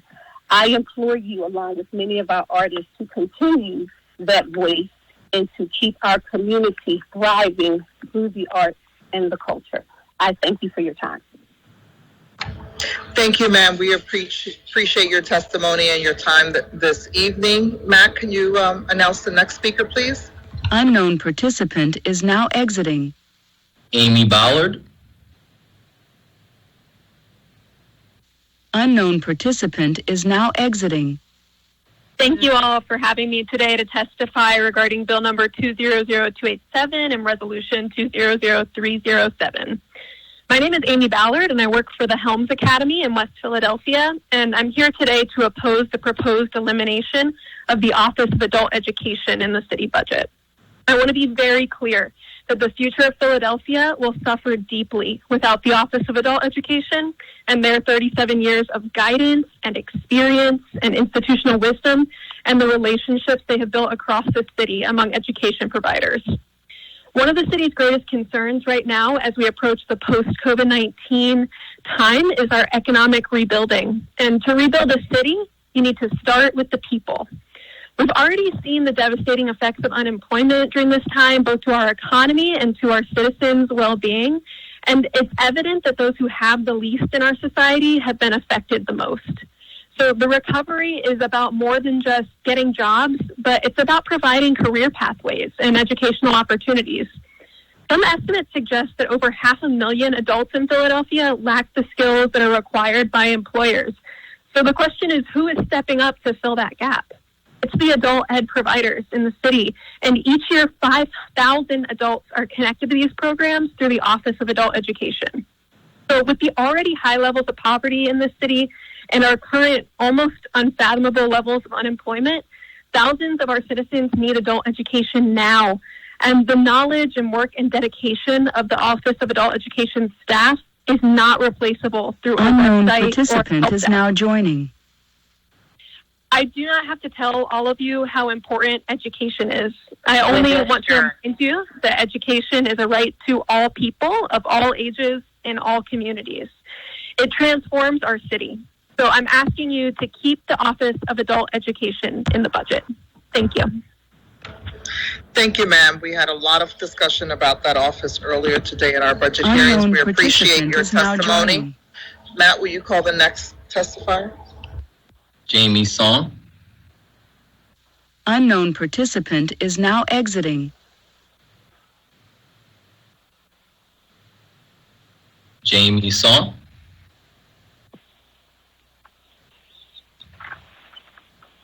Jamie, if you're on the line, remember to press *6 to unmute yourself. Proceed with the next person. We'll come back to them. Beth McConnell.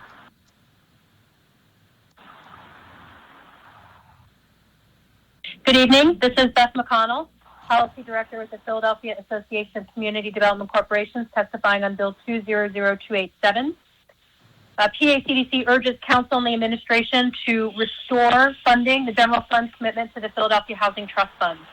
Bill number 180744, approved by Council in 2018 as the compromise to the construction impact tax legislation, required an appropriation to the Housing Trust Fund at least equal to expiring tax abatements in the preceding year. The Mayor's proposed FY21 budget to eliminate that general fund commitment is in conflict with that statute.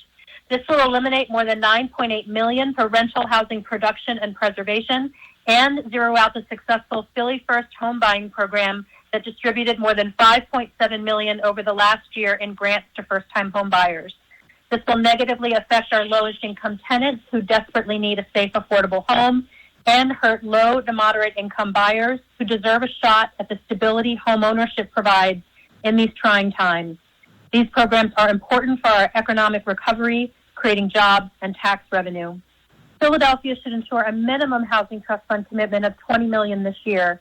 If legislation pending in council is adopted that will extend eviction moratoriums and prevent rent increases for 12 months, these housing trust fund dollars will be needed to stabilize affordable housing units that operate without profit margins and with razor-thin cash flows to ensure that tenants are living in units that are well-maintained and operated. We do applaud Mayor Kenney for proposing to continue funding for most of our commercial corridor programs.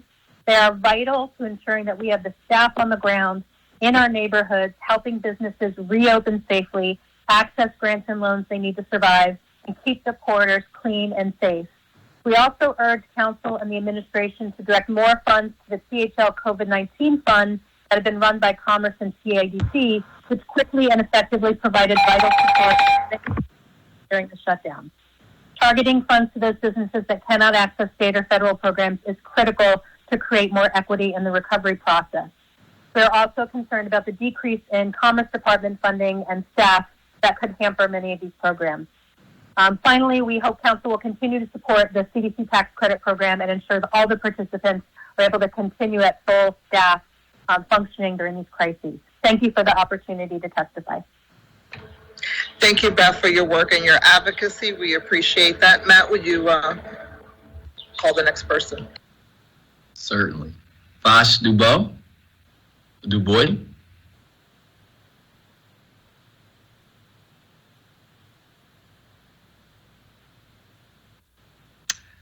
Lanish Miller. Greetings, this is Vashti. Greetings, Council, and thank you for the opportunity to speak addressing Bill number 200287. My name is Vashti Dubois. I am the Executive Director and founder of the Colored Girls Museum in Germantown. September 11th, we will celebrate our 5th birthday. TCGM's primary audience are ordinary Black women and girls, but not only Black women and girls. The museum has in the last 5 years attracted national and international interest. She's the first institution of her kind to celebrate, document, and archive the stories and perspectives of ordinary colored girls. TCGM attracts school groups, university classes, sororities, women's groups, churches, families, and friends. I heard a professor say that she tells her graduate students that a budget is an expression of our priorities. As we try to imagine what the future will look like, not just in our city, but in the world, we only know that we do not know. This pandemic has been so very humbling. I have already lost friends and family. I am waiting right now for a family member to be released from a hospital. It is the arts that will continue to ground us in our humanity. It is the music we play in the morning that makes it possible for us to face another day of social distancing and more death.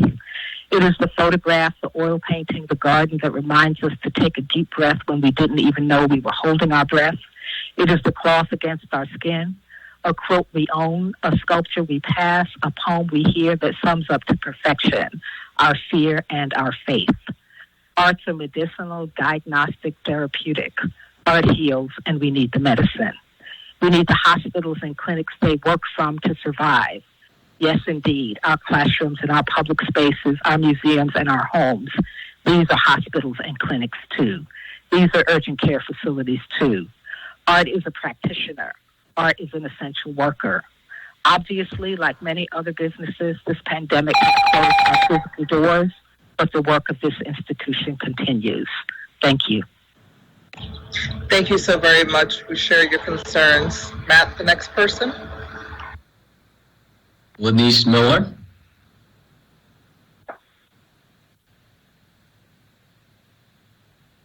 Hello, thank you for the opportunity to testify today. My name is Lanish Miller-White, and I am the co-founder and executive director of Theater in the X. Theater in the X is a theater company founded in 2013 to provide access to quality arts experiences in West Philadelphia. We provide this access by removing the barriers of location and price from the community, offering programming at no cost in their own neighborhood. Many residents in our community in West Philadelphia do not have access to mainstream center city venues, so we bring the arts to them. Our main programming is an annual production in August in Malcolm X Park at 52nd and Pine Street, which sees over 600 attendees each year of all ages and walks of life. We present everything from new plays to musicals like our production of The Wiz in 2018. The Philadelphia Cultural Fund has been a funder of Theater in the X for 4 years. We're currently in year 2 of a 3-year general operations grant, and it is the only general operations grant our organization receives. The investment of the city through the Cultural Fund is essential to our budget as a small organization, especially the restricted nature of the funds. We are also first-time recipients of the Cultural Fund Youth Enrichment Grant. Those funds will go directly towards building out our education program curriculum to provide underserved neighborhood schools with a 6-week theater education program for free. We hope that the City of Philadelphia will continue to maintain the Philadelphia Cultural Fund so that they are able to continue to support small organizations like ours that provide free and accessible theater to the community. Thank you. Thank you very much.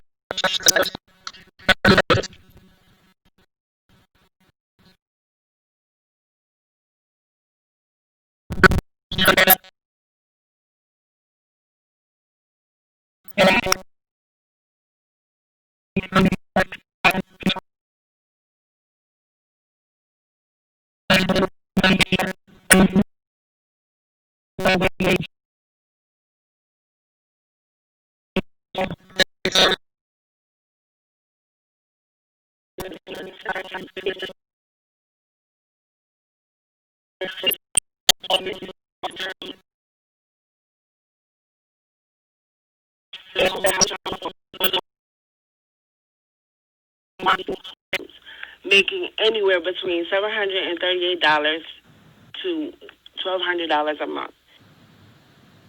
Hold on 1 second. Council members, I am asking you to stand with us and to continue to put money in the Housing Trust Fund. Responding to this pandemic should mean investing more affordable, accessible housing, not less. Please help move us forward in the right direction to be a city that fights for our housing for the lowest income Philadelphians. Thank you. Thank you so much for your advocacy. Next, Matt. Gary Williams, followed by Alex Doty. Woo.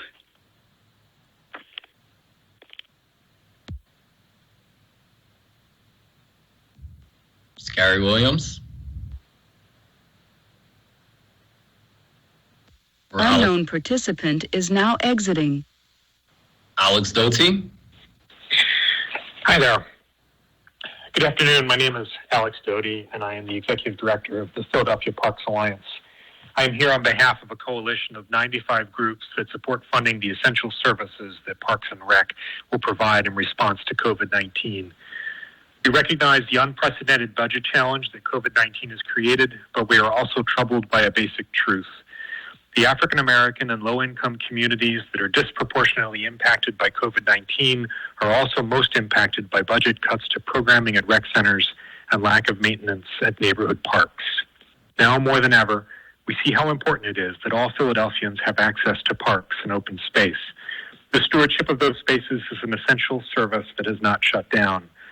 Parks and Rec plays a key role in feeding the children of Philadelphia, especially during the summer months, serving almost 2 million meals last year, an essential service that has not shut down. Program staffing at Parks and Rec before any budget cuts has been inadequate. Over 100 rec centers and playgrounds have only one staff person on site the vast majority of the time, and 14 Parks and Rec staff were assaulted on the job last year. Our coalition is composed of longtime partners of Parks and Rec. We will do our utmost to extend Parks and Rec programs and stewardship activities in this time of crisis, but cuts to Parks and Rec staff pose often insurmountable challenges to our partnerships and threaten the countless volunteer hours that are essential to make Parks and Rec run. Our coalition includes Fairmount Park Conservancy, After School Activities Partnership, Pennsylvania Horticultural Society, Philadelphia Youth Sports Collaborative, the Philadelphia Parks Alliance, and over 95 rec advisory councils, Friends of Park, and out-of-school time groups. We must have the essential services that Parks and Rec provides to recover from COVID-19. Thank you for this opportunity to testify on the revised budget. Thank you. Thank you for your advocacy and for all the groups. Matt, the next two people.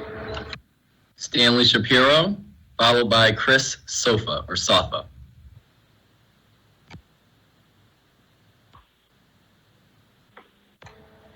Stan Shapiro.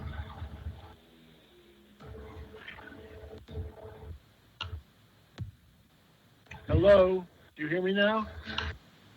We hear you, Stan. We hear you, Stan. Okay, great. All right, thank you. Good afternoon, members of council and Council Member Canona Sanchez in particular. Nice to hear your voice. My name is Stan Shapiro, and I'm Vice Chair of Philly Neighborhood Networks.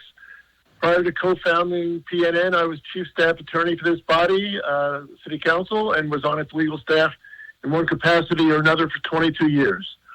Today, we've heard many impassioned pleas for maintaining services that are on the chopping block in the mayor's budget. Philly NN and the Alliance for a Just Philadelphia, of which it is a member, believes that this council can raise the money it needs to avoid many of these cuts. Today, I want to focus on two of these proposals. One is increasing the rate of the gross receipts tax. The other is reimposition of the personal property tax. The gross receipts tax is a very low tax that is paid almost entirely by the city's largest corporations and by many businesses that are located outside of the city that sell goods and services into the city. We propose doubling its current very low rate to 0.0028%, which would still leave it well below its historical high of 0.0039% in the 90s. And we also propose exempting even more small businesses from the tax. We believe this proposal, even in light of the economic downturn, would raise $40 million toward closing the budget gap. We also propose reinstating the 0.004% personal property tax that the city had on its books for most of the last century until 1997. This was a pure wealth tax on both corporations and individuals who can afford to pay. As we all know, during the last 30 years, the rich have grown incredibly richer, to a great extent due to massive tax cuts. This is the moment for them to give back. The PPT raised approximately $17 million in the last year it was in effect. Since then, stock market values have tripled, so it's likely revenue from that tax would triple as well, netting the city at least another $50 million. If actually enforced, which it wasn't when last in effect, it could raise considerably more. In response to our idea, some people say we can't take wealth away from the rich. It's going to hurt the economy. But we all know that in the end, this budget will inevitably be taking wealth. The only question is from whom? Those from whom there is nothing else to take, or those who right now have everything. The right choice could not be clearer. Thank you for your time and attention. Thank you, Stan. Now, next two. Should be Chris Sofa and Lydia Remark.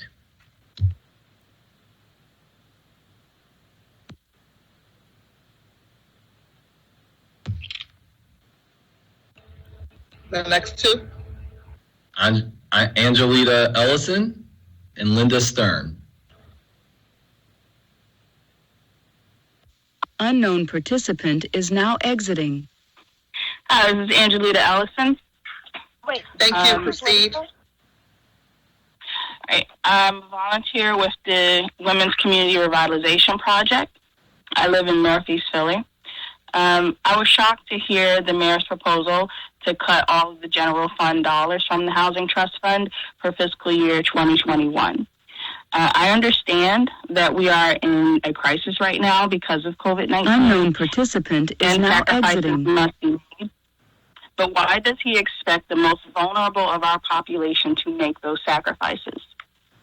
Philadelphians served by the Housing Trust Fund include people with disabilities and families of color with the lowest incomes in our city. Before this pandemic, more than half of all city renters and almost 1 in every 3 homeowners were cost burdened. Now, because of the virus, many more Philadelphians are struggling to pay rent and mortgages, buy food, and pay for medical care. By taking away another resource, you are adding to the burdens of an already overburdened population. The cut in funding, combined with already low resources, means there is $33 million less to support housing programs. This results in a 33% reduction in the amount of affordable units the city can build in a year, 300 families not having help buying their first home, over 1,000 homeowners not being able to repair their homes and being forced to live in unsafe conditions, and more than 150 people with disabilities being trapped in dangerous nursing homes because there is so little affordable, accessible housing in our city. If City Council does not stop the mayor's cuts to the Housing Trust Fund, more people will struggle to stay housed or afford accessible housing, and more people will die from COVID-19 because they are trapped in unsafe and crowded living conditions like nursing homes and shelters. It is imperative that Mayor Kenny and City Council honor their commitment and return the general fund dollars committed to the Housing Trust Fund for fiscal year 2021. Thank you for allowing me to testify. Thank you for your advocacy. Matt, the next 2 people? Sure. Unknown participant is now exiting. Hello. You called my name previously. It's Lydia Ramaras. Sure, Lydia. Sorry. Anyway, my name is Lydia Ramarak, and I'm a second-year master's student in mental health counseling at the University of Pennsylvania, a clinical researcher at CHOP, and a current Philadelphia resident. I want to thank the City Council for giving me the opportunity to speak about the importance of the Education Equity Fund. During my junior year at Penn, I participated in a program through the Netter Center that took undergraduates into West Philadelphia schools to teach neurology. I went into a Sayer High School science class once a week for 1 hour to teach a subject in which I had no formal training. The program I participated in gave us information sheets on the topics we would be teaching without educating us on said topics. In the classroom, we would give our students worksheets to fill out, but as I asked us questions that were not in the information sheets, we often weren't able to answer those questions. After 1 semester, I chose not to continue with this program because I realized I wasn't helping these students in a long-lasting way. This experience has showed me that mega nonprofits are interacting with Philadelphia city schools without considering what schools actually need. In the past several years at Sayer, there have been 2 reports of lead paint residue, 1 report of asbestos, 8 reports of lead in the drinking water, and 6 reports of asthma triggers. Repeated exposure to lead and asbestos is a public health concern and can lead to long-term consequences such as learning difficulties, hearing loss, and seizures.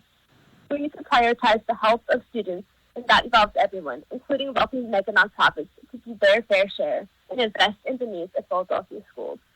This is why I'm standing with Philly parents, teachers, and students to ask Mayor Kenny to establish the Education Equity Fund so that universities like Penn can contribute meaningfully to Philly by financing the needs of our public schools.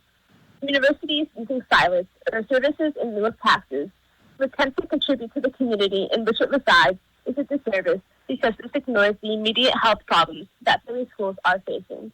In order to give students the best chance to succeed in school, we need mega nonprofits to invest in helping fix the aforementioned structural and environmental health issues. We need to act preventatively so that Philly students don't have to move from a COVID-19 public health crisis to a lead and asbestos one. Thank you. Thank you so much for your advocacy. Matt, can you go through the next 3? We're going to ask people to bear in mind and try to listen out for your name so we can continue the order. We still have a couple of people left, and we want to be mindful. Thank you. Absolutely, and forgive me if you hear the ambulance in the background. I'm going to call Chris Safa up. I believe that this person is present, followed by Linda Stern, and then Ania Comer. Matt, can you hear me? Yes, we can. You can. Oh, good. Good evening. My name is Chris Staffa, and thank you, Council President Clark and other members of Council. I'm a proud member of the Parks and Rec Commission, and as I'm sure you're all aware, Parks and Rec provides more than just access, clean, safe... Unknown participant is now exiting. We provide essential services, especially now during COVID-19. We serve, as Alex Doty was about to tell you, we serve almost 2 million meals a year to children. And 2 summers ago, a commission friend and I set out to swim, quote unquote, across the city. And I swam in 28 of our rec center pools. And in every single rec center, I met dedicated staff who impressed me with their commitment and their excellence. And they came to work in sometimes very dangerous facilities with broken things and no resources. And they still delivered superb programming and created a safe, nurturing oasis for our kids. In the poorest neighborhoods, these rec centers are often the anchors of the community. Now, COVID has hit these areas even harder. Parks and Rec needs restored funding now to relieve disproportionate impact of the pandemic on these low-income neighborhoods. Philadelphia, as you probably know, is one of the largest and poorest cities in the country with one of the largest park systems. And Park and Rec's budget has traditionally been so low that we have to enroll armies of taxpayers who volunteer to help us clean and maintain our beautiful park system. Our maintenance need has just increased due to COVID. Now that the weather is breaking, we're seeing a record number of people pouring into our parks. Our parks can't clean and maintain themselves. Parks and Rec has an increased workload, and we need your help. I invite you to fully restore our funding so we can do our job, especially in our at-risk neighborhoods where it now matters the most. Thank you to City Council for your extraordinary work in this really difficult time. And it reminds me of what Mr. Rogers' mother told him to do when things got scary. She said, just look for the helpers. And this is exactly who you are, City Council. Thank you for your love and your honor and your service to the city and to a purpose greater than yourself. Thank you, and thank you for your service on the commission. We appreciate that. The next 2 people, Matt? Linda Stern, followed by Ania Comer.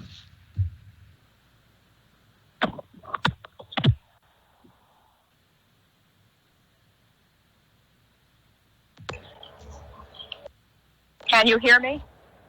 Yes. Yes.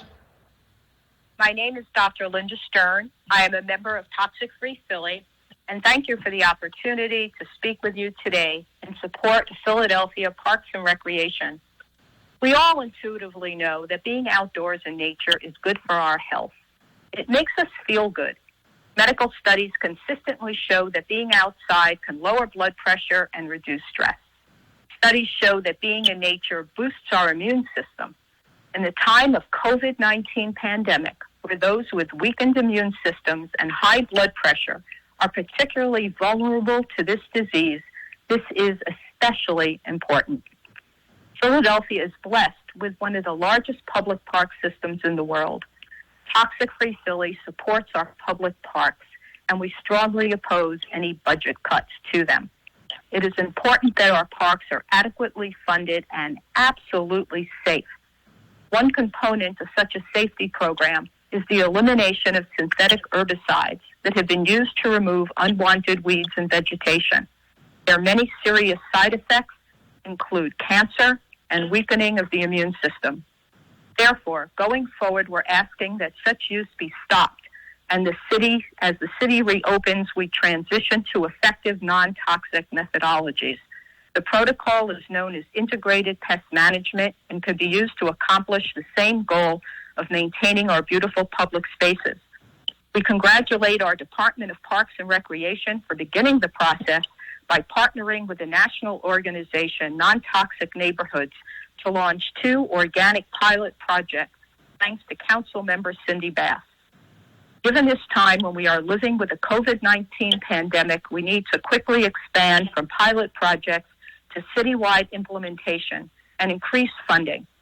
The use of integrated management systems will not only protect our health, it likely will not cost more than what we spend now. Our residents deserve no less, and our health demands it. Thank you so much for your consideration. Thank you. The next two. Nia Comer, and then Will Gonzalez.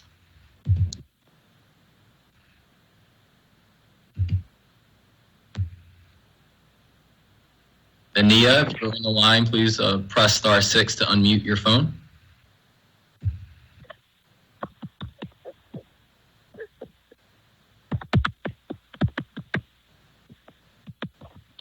I think they're trying. Go to the next person. We'll get back to them if they get back on.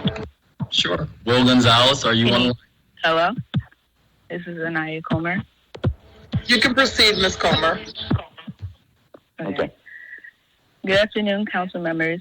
My name is Anaya Comer, and I'm an 11th grade student from Lincoln Environmental Science Magna High School. Today, I would like to speak about Bill number 200289 and the importance of public school funding, which includes arts education.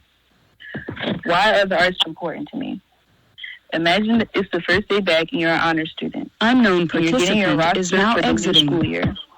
You scan through all these classes that you're sure will keep you up all night in sigh of relief, seeing that you have an art class. That's how I feel every year. That's how I felt every year so far, with the next being harder than the last. In the coming school year, I'll be a 12th grader, the hardest year yet. Throughout high school, art has always been there to calm me down, whether it's been classes stressing me out, it's been a bad day, or regular everyday pressures of being a student. I've always had an outlet to let out all my frustrations. That is true for a lot of my peers as well.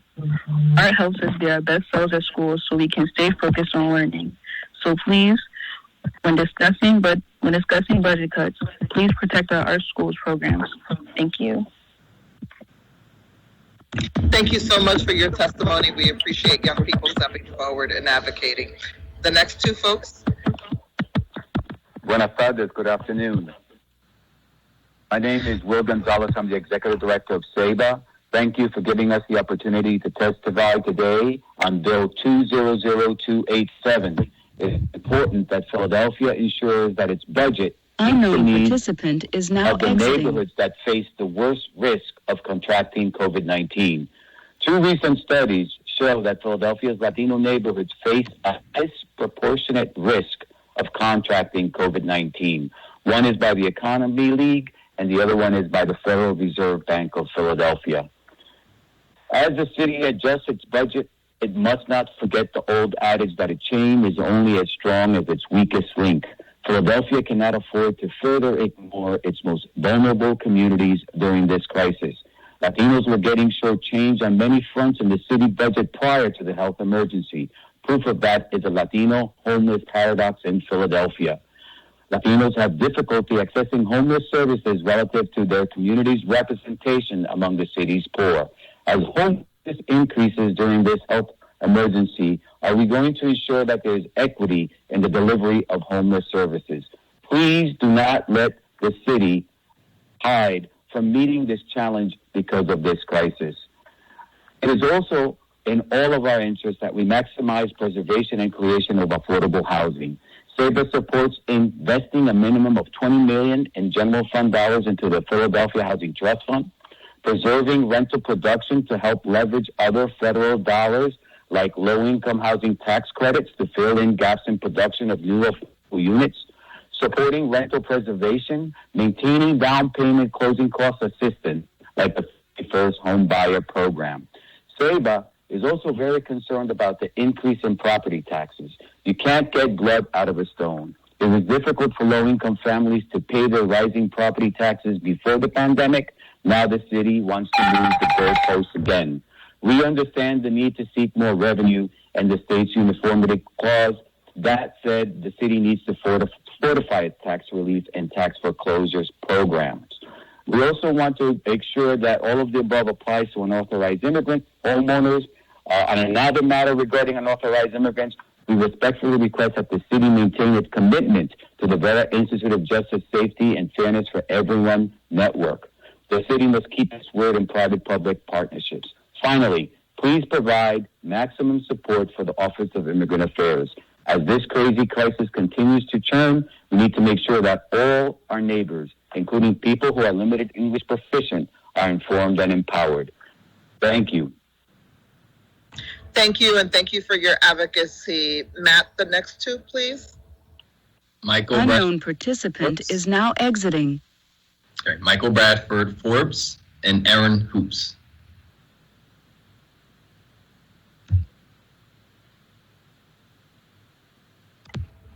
You want to repeat one more time, and then we'll go to the next two? Michael Bradford Forbes, Aaron Hoops. This is Aaron Hoops. I'm here. Proceed. Thank you. Aaron, you want to proceed? And then Michael is on. Sure. Good afternoon, members of City Council. My name is Aaron Hoops, and I'm a Philadelphia resident, a city library worker, and a member of AFSCME District Council 47, Local 2186. I'm testifying about Bill number 200287, the operating budget for FY2021. I'm calling on City Council to work with Mayor Kinney to completely overhaul the proposed city budget so that working people are not paying for the economic impact of the pandemic. The proposed budget clearly values putting more police on the streets over opening safe and clean public facilities in the city where residents of all ages are welcomed and encouraged to grow and learn, heal and recover, and engage with each other in healthy and productive ways. Our children shouldn't be paying the cost of the pandemic. We need fully funded rec centers, arts programs, libraries, and schools. Our young people deserve safe spaces, caring mentors, and empowering out-of-school-time programming. I'm especially infuriated that Mayor Kinney touts his lens of racial equity while simultaneously laying off hundreds of Black and brown workers. As City Council members, you have a duty to stop budget cuts to city services that will disproportionately affect Philadelphia's most disenfranchised residents and further entrench people in poverty. You cannot call yourselves dedicated to racial equity while simultaneously ripping public services away from residents of this diverse city. You must fight for progressive revenue reform measures, such as reinstating pilots, ending the property tax abatement program, and reforming the city's corporate tax structure. As a resident, city worker, and union member, I urge you to stand against Mayor Kinney's austerity budget and protect all citizens of Philadelphia by passing a budget that protects our most vulnerable citizens by allowing city workers to do what they do best, provide robust and transformative services to all residents. Thank you. Thank you. Next. I believe he was on the line. What's the name, Matt? Michael Bradford. Yeah, Michael, are you here? Yes. Please proceed. Thank you for your patience. Thank you. Thanks for your time. My name is Brad Forbes. I am the treasurer of a housing cooperative. Unknown participant is now exiting. Called the Life Center Association.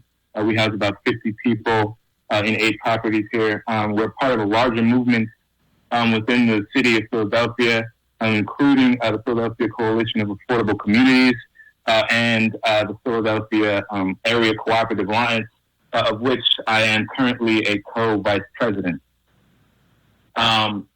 Specifically, the thing that connects these two, one of the things that the thing that I want to talk about is Bill 200287, and the two issues that I want to talk about are cuts to the Commerce Department and the Housing Trust Fund's general dollars. And they're connected because the core of what connects them is that these are things that are building sustainable Philadelphian self-sufficiency. For example, the city of Philadelphia is spending about $39 million a year on temporary homeless housing, while cutting, in this particular budget, $33 million in permanent housing that wouldn't have to be continually shelled out by the city. So we're taking initiatives that were initially intended to end that sort of recurring cycle and begin building structures that mitigate the recurring nature of this $39 million that we're spending every year on temporary homeless housing. And we're sort of undoing that so that we can keep spending. And that $39 million isn't going down. It's going up. It's not going anywhere but up in light of the COVID-19 crisis. The Philadelphia Area Cooperative Alliance is on the ground building new businesses. We have an economy that we're going to need to rebuild. People are losing their jobs at astronomical, unspeakable rates. The Commerce Department is on the front lines with the cooperative movement and other movements and other organizations to build this economy back from the ground up. I don't understand, and I think many people are confused as to how the budget, as proposed, is prioritizing the ability for us to build an actually sustainable economy out of this crisis. Thank you for your time. Thank you for your advocacy. The next two names, Matt, please. Sure. It's Alicia Dorsey and Carrie Rathman. Carrie Rathman. Are these the last two for this group? And then we have two additional, I believe, Elizabeth Tarlowski and Mark Harrell. And that'll conclude the group. If people could queue up, we'd greatly appreciate it. Thank you. Thank you for your patience. Can you repeat those first two names? Carrie Rathman. Come on, Carrie.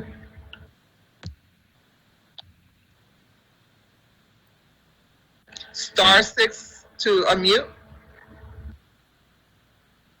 Okay, keep going down the list. Or Alicia Dorsey, are you still on the line? Elizabeth Tarlowski.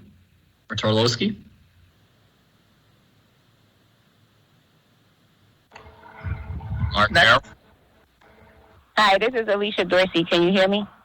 Yes, we can. Please proceed. Thank you for your patience. Yeah, thank you.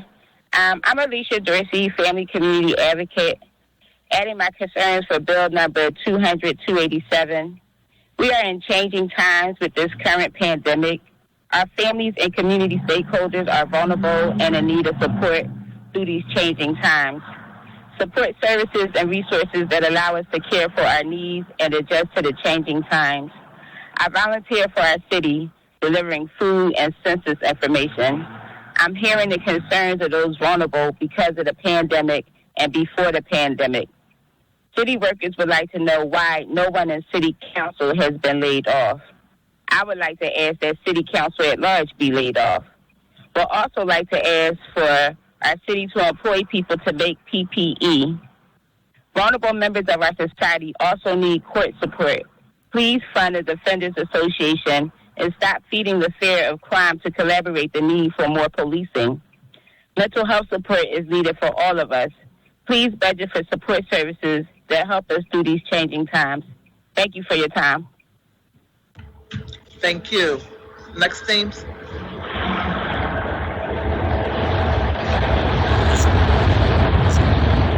I cannot hear you, Matt.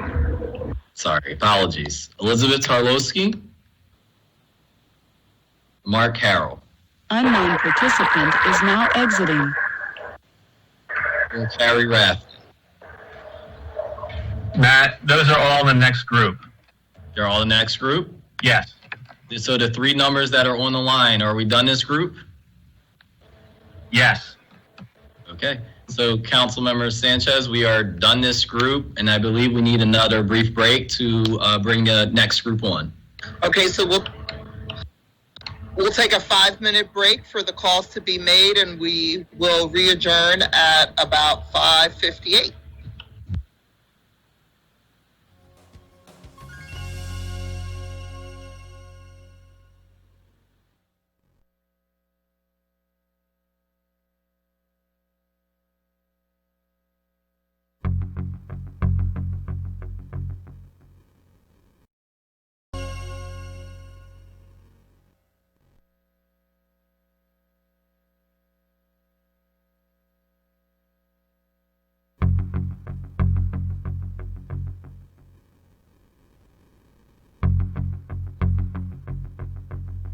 Absolutely. There will be 2 minutes given for each caller due to the limited time and the volume of people who signed up to testify today. That bell will ring at that 2-minute mark.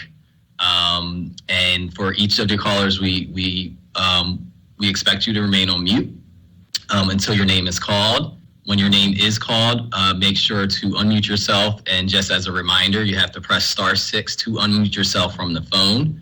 And also, I will be calling in groups of 2 or 3 names at a time. And we just ask if you're the second or third name called, just to be ready and queued up to testify once the person preceding you is finished.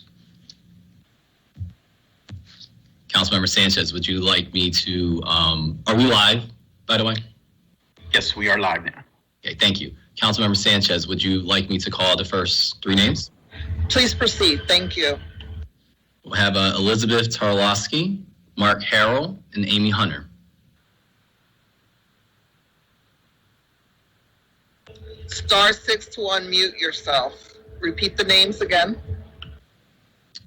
Elizabeth Tarlowski, Mark Harrell, Amy Hunter. Hi, yes. Can you hear me? Yes, we can. Proceed. Great. Thank you. Hi, my name is Elizabeth Tarlowski, and I'm a staff attorney at Philadelphia VIP. This testimony is in reference to Bill 200287 and is in support of full funding for the Philadelphia Eviction Prevention Project, or PEP. Philadelphia VIP is one of 6 legal service agencies that makes up PEP, and we are unique in that we recruit, train, and provide support to volunteer attorneys who represent tenants in their eviction cases. As an organization, we work with over 1,000 attorneys, and PEP helps us to train these attorneys as well as new attorneys to represent tenants. To put it simply, PEP helps tenants in Philadelphia. When tenants are represented by lawyers in eviction hearings, everyone benefits. 50% of Philadelphians are renters, and we are America's poorest big city. With rising unemployment and the COVID pandemic, tenants are in an extremely vulnerable position. Yet the mayor's budget proposes a 75% decrease to PEP funding. People need stable housing now more than ever, and over the past 2.5 years, 95% of the tenants helped by PEP have had successful outcomes in their eviction cases. Now is not the time to cut this funding. Compared with tenants who do not have representation, tenants represented by PEP attorneys are more likely to negotiate affordable payment arrangements, enter into agreements with their landlords for more time in a property, and negotiate repairs to the property they are living in. Beyond providing legal representation in eviction cases, PEP runs an in-court help center, a tenant helpline, a website, and community outreach. Continued PEP funding will keep the city safer, and investing in PEP now will save money and resources later.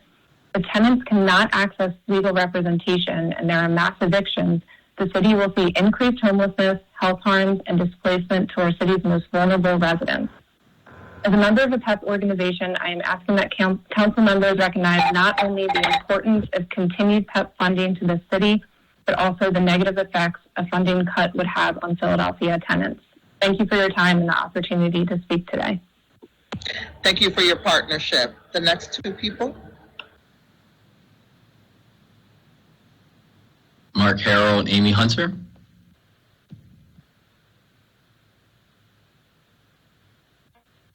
Followed by Aiko Fan. Reminder to press *6. Amy Hunter is here. Please proceed. Thank you.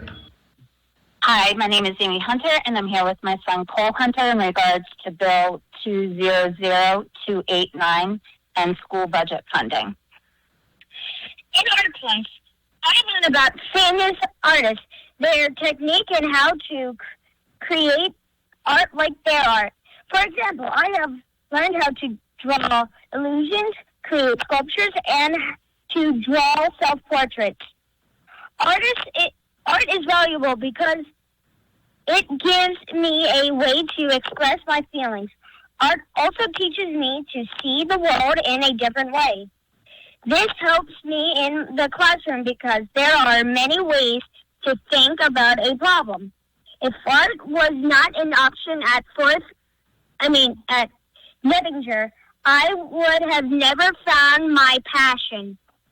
It is hard to express how much gratitude I have for Ms. Grace and the art program she has established at Nettinger.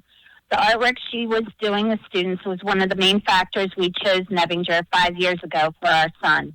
It enlivened the building, bringing cheer, imagination, and beauty to the forefront when so many negative notions swirl around parents' minds when deciding to enroll their children in Philadelphia School District.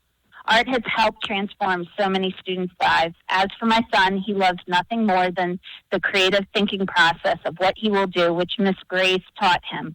And this helps him with writing and complicated math problems and other subjects. He has struggled and even struggled with his art projects at times, but art classes taught him to see things through, not give up, and whatever happens can be amazing in the end. He's taken such tremendous pride in his work and loves showing the final product. It takes a village to teach and raise our children, and I consider Ms. Grace an intricate person in this process. She's been doing live art classes during this difficult time, and my son is able to reset and put aside all the difficult feelings he has right now and be absorbed in the artwork. I understand that some tough decisions need to be made because of budget constraints, but please keep in mind how important art is to helping support the academic subjects and also shape our children into grounded, creative, empathetic human beings, which we need now more than ever. Thank you for your time. Thank you so much. Thank you for your advocacy and for your son. Next two. Carrie Rathman, ICO fan. Unknown participant is now exiting. Hi, this is Carrie Rathman. Unknown participant is now exiting. No, can you hear me? Yes, we can. Okay. Hi, I'm Carrie Rathman, Director of Strategic Partnerships at Habitat for Humanity Philadelphia. Thank you for your time today. This crisis has exposed so many of our social fragilities. It's dramatically illustrated the inequities of all kinds that diminish our resiliency as a city. It's also exposed our collective stability to be more intertwined than we choose to acknowledge. Ensuring that everyone has access to safe, decent, and affordable housing is one of the key steps towards greater stability in our ongoing resilience. If we care about health, sheltering at home, education, economic stability, crime reduction, safety, and keeping families intact, then we care first and foremost about housing. And investing in housing is an upstream strategy.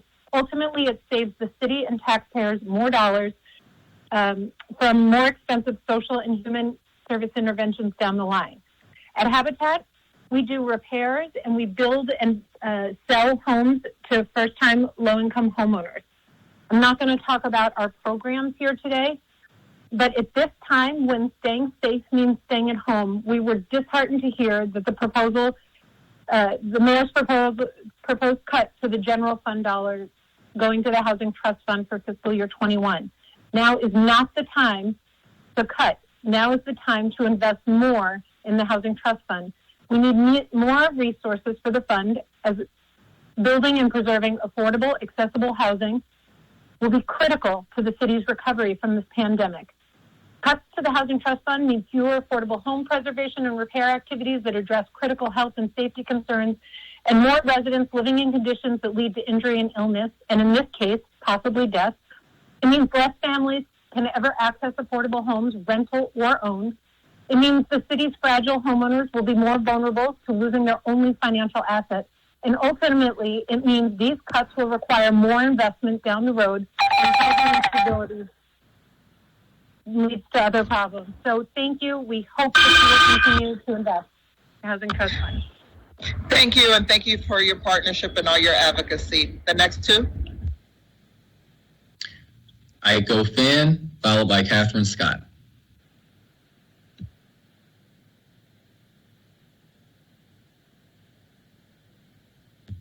Reminder to press *6 to unmute your phone. My name is Aiko Pham. I am calling about bill number 200287. We need to continue funding for arts, culture, and creative economy and Philadelphia Cultural Fund. These are well-designed programs to empower many people. Why not reduce it for 20% instead of taking it away? I came from Tokyo 50 years ago to study art at the Pennsylvania Academy of Fine Arts. Art Philadelphia raised me. Art in City Hall has been very important opportunity for many artists with disabilities. I have taught sculpture for the blind performing art program at the Philadelphia Museum of Art for 30 years. I designed art program at the HMS School for the children with cerebral palsy. My students cannot talk and cannot move in a conventional way, but in spite of that, we make painting using hat attached with a paintbrush attached to the baseball hat. My students really love art. Art in City Hall is a very inclusive, well-designed program to show everybody's ability. Mayor visited our school, HMS School. He knows every kid in Philadelphia should get the respect. I serve a City Hall Art Committee. I was trying to create this summer's exhibit to celebrate American with Disability Act. Then City Hall art was taken away. Ann Davenport, former president of Philadelphia Museum of Art, was part of Art in City Hall committee. She really loves it. Ann would have wanted to keep Art in City Hall alive.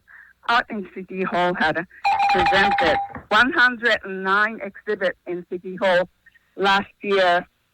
2,169 visual artists collaborated with 350 community partners. My motto is art is food. Everybody needs it. We need access to art for people with disability to show. Let's keep art in City Hall and keep important Philadelphia tradition alive. Thank you very much. My name is Eiko Fan. Thank you so very much. Thank you.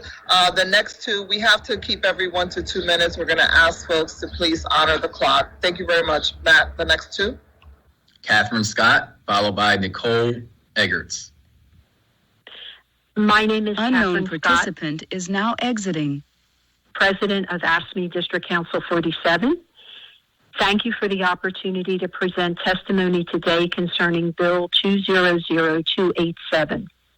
I would like to focus on several areas of Class 200 contracted services in the proposed budget, specifically PHMCC and prison contracts.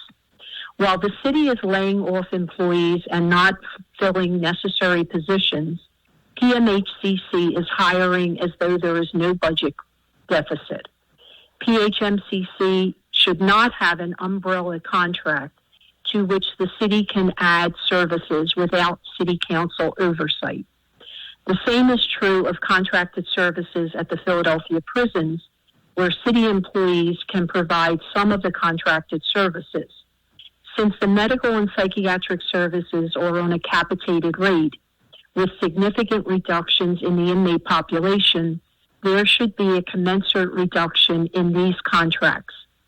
These are just two contracts in a category of the city budget which has grown exponentially and now rivals the Class 100 category of city employees. Without significant scrutiny over the Class 200 category, City Council fails in its due diligence in assessing the revised FY21 budget presented by Mayor Kenny. Thank you very much. Thank you, Kathy. We had a very spirited debate this morning around that issue. We appreciate your advocacy, and we look forward to working with you on that. The next two, Matt, please. Thank you very much. Nicole Eggerts, followed by Robert Zaritsky. Unknown participant is now exiting. Nicole, if you're on the line, remember press star Unknown 6. participant is now exiting. Did you say Robert Zaritsky? I did. You can proceed. Thank you. Thank you for your patience. Sure. Let me just turn this down. Well, thank you, Councilmember Sanchez. Nice to hear your voice. And thank you, all of Council, for letting me testify today. My name is Robert Zaritsky, and I serve as President and CEO of Parkway Corporation. Today, I speak to you in my capacity of President of the Philadelphia Parking Association. We represent more than 2,000 men and women who are employed by the parking industry and the 311,500 workers who work in Center City who depend upon us. We are asking you to oppose the mayor's proposed parking tax increase from 22.5% to 27%. That would be a crippling 20% tax increase. Parking remains the only industry in Philadelphia to have its own tax, is subject to the use and occupancy tax, and pay the 7 other taxes and fees that make it so difficult for us to have businesses be in Philadelphia. The parking industry's cumulative tax burden currently equates to between 40 and 55% of what the public pays to park. The vast majority of our employees live in the city and have made careers in the parking industry. In fact, parking has been one of the few industries that offer career advancement to those who are unable to afford obtaining a college degree and can be a pathway out of poverty for many. In addition to our industry, provides a vital service. It is the only form of our transportation infrastructure that self-funds and actually helps subsidize the city tax base. Over the last 5 years, Center City alone has lost 10,000 parking spaces due to the onerous tax burden placed on parking lots and garages. The industry is also worried about a second wave of COVID-19 virus and the devastating impact a second stay-at-home order would have on our businesses and employees. Rather than imposing an even more unsustainable burden on the industry and the citizens who count on it, we believe we should be doing everything we can to encourage workers, shoppers, diners, convention attendees, and those patronizing our theaters and cultural institutions to come back to Philadelphia and reboot our economy at this trying time. Thank you for letting me testify. Thank you, and thank you for your patience. I know it's been a long evening. Thank you so very much. The next two, Matt. Binta Kita and Michael Powell. Hello. I was called earlier. I am testifying in place of Nicole Eggerts. Can you hear me? Yes. Yes, we can. State your name for the record and proceed. Noah Eggerts. Good afternoon. My name is Noah Eggerts, and I'm a freshman at Julia R. Masterman High School.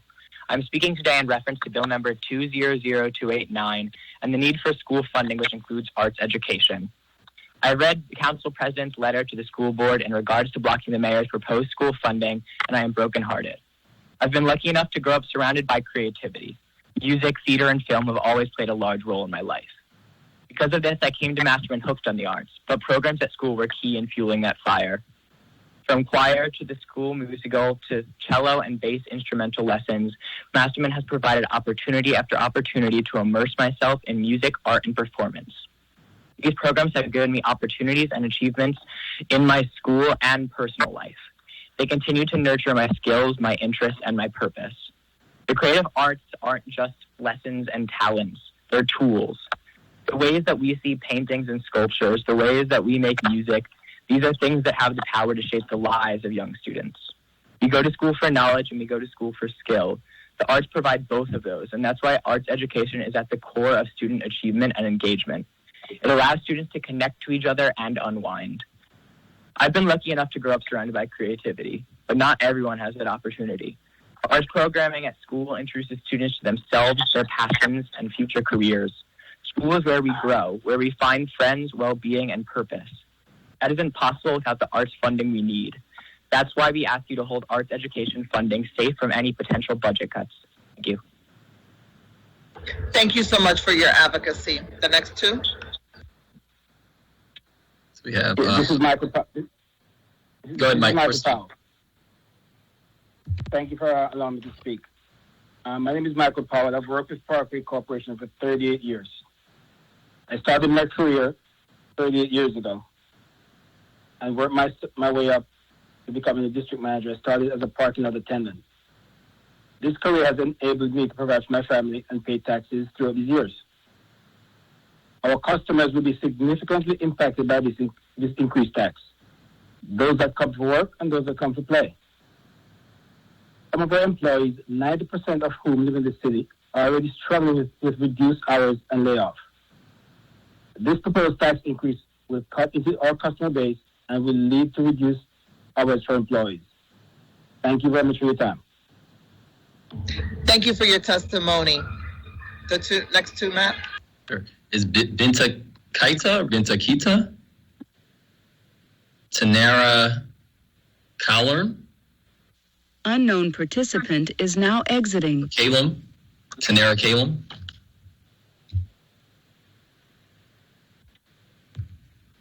Ashley Spear?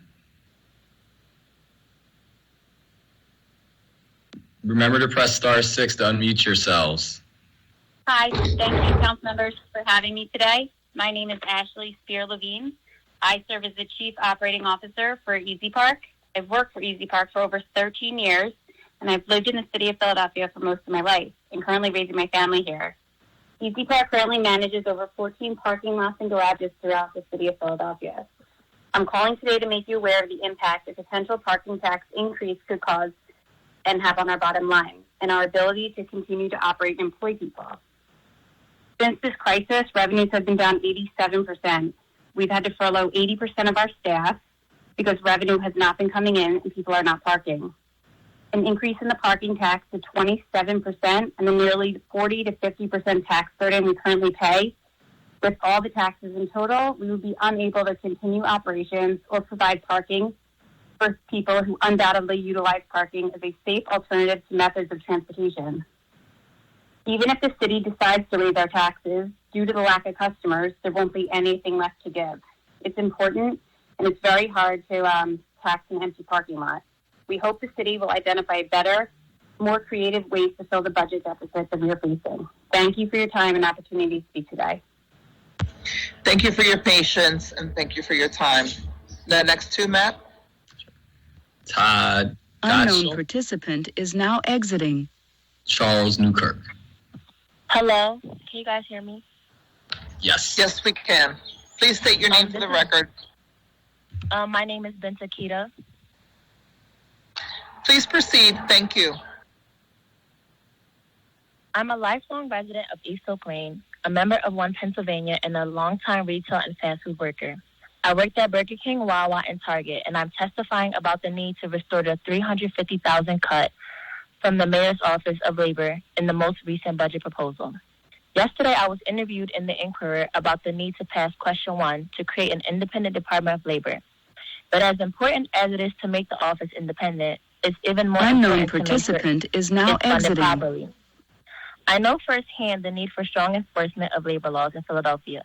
Workers like me see our employers violating our rights constantly but do not know where to turn. We know that reporting the issue to corporate will yield dismissive responses at best. Unknown participant is now exiting. Jobs lost at worst. If this office is well funded, it can be more effective, reach out to more workers, and resolve more complaints. The additional funding will allow for more staff and community grants, which are crucial to reach the workers most in need of labor protections. Employers and employees will take it more seriously because they will see the city's investment. And workers will have more trust in the system because their complaints will be actually addressed. 2 years ago, most of you voted to pass one of the strongest fair work week bills in the country. But my Target store was not consistently enforcing that law as a few weeks ago. At this moment, employers are trying more than ever to take advantage of their workers.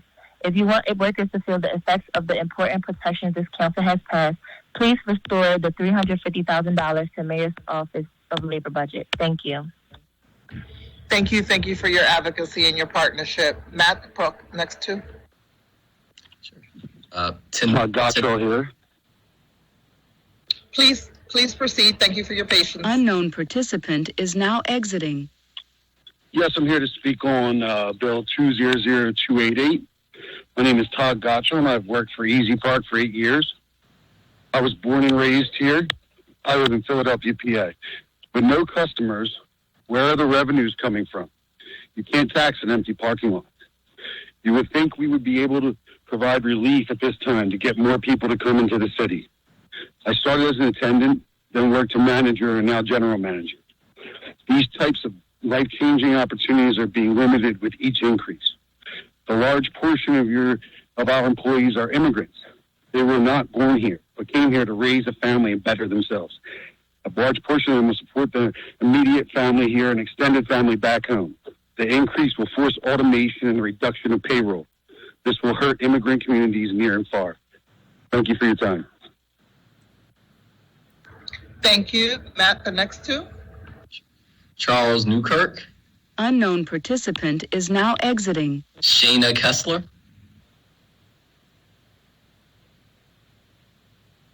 And is Tanara Kalem still on the line? This is Shayna Kessler. Please proceed. Thank you for your patience. Thank you very much, Councilmember Sanchez, Council President, and all the other council members.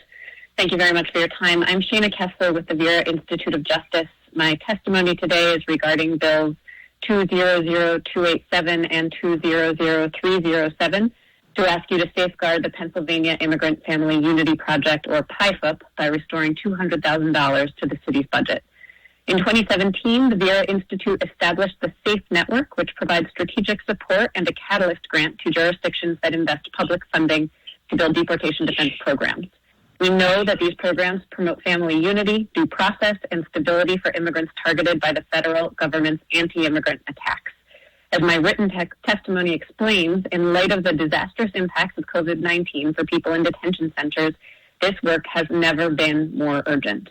We all understand that when a person is charged with a crime, a lawyer will be provided for them if they're unable to afford one. The principle that the government may not take away a person's freedom without access to a lawyer is fundamental to our understanding of justice. Nevertheless, most people facing deportation must navigate immigration court alone, even though they face permanent family separation and possible forced return to deadly conditions in another country.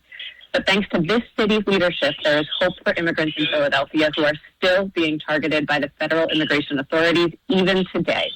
Last summer, we were honored to partner with this city as a national leader in the SAFE Network. Because of Philadelphia's initial investment, the Vera Institute and the Samuel S. Fells Fund joined the city to launch a promising public-private partnership that is now promoting freedom and safety for immigrants. However, funding for the coming year was not included in the recently proposed executive budget. Today, I am asking you to save PIFUP to ensure that clients have a fighting chance to return to their families, their jobs, and their communities.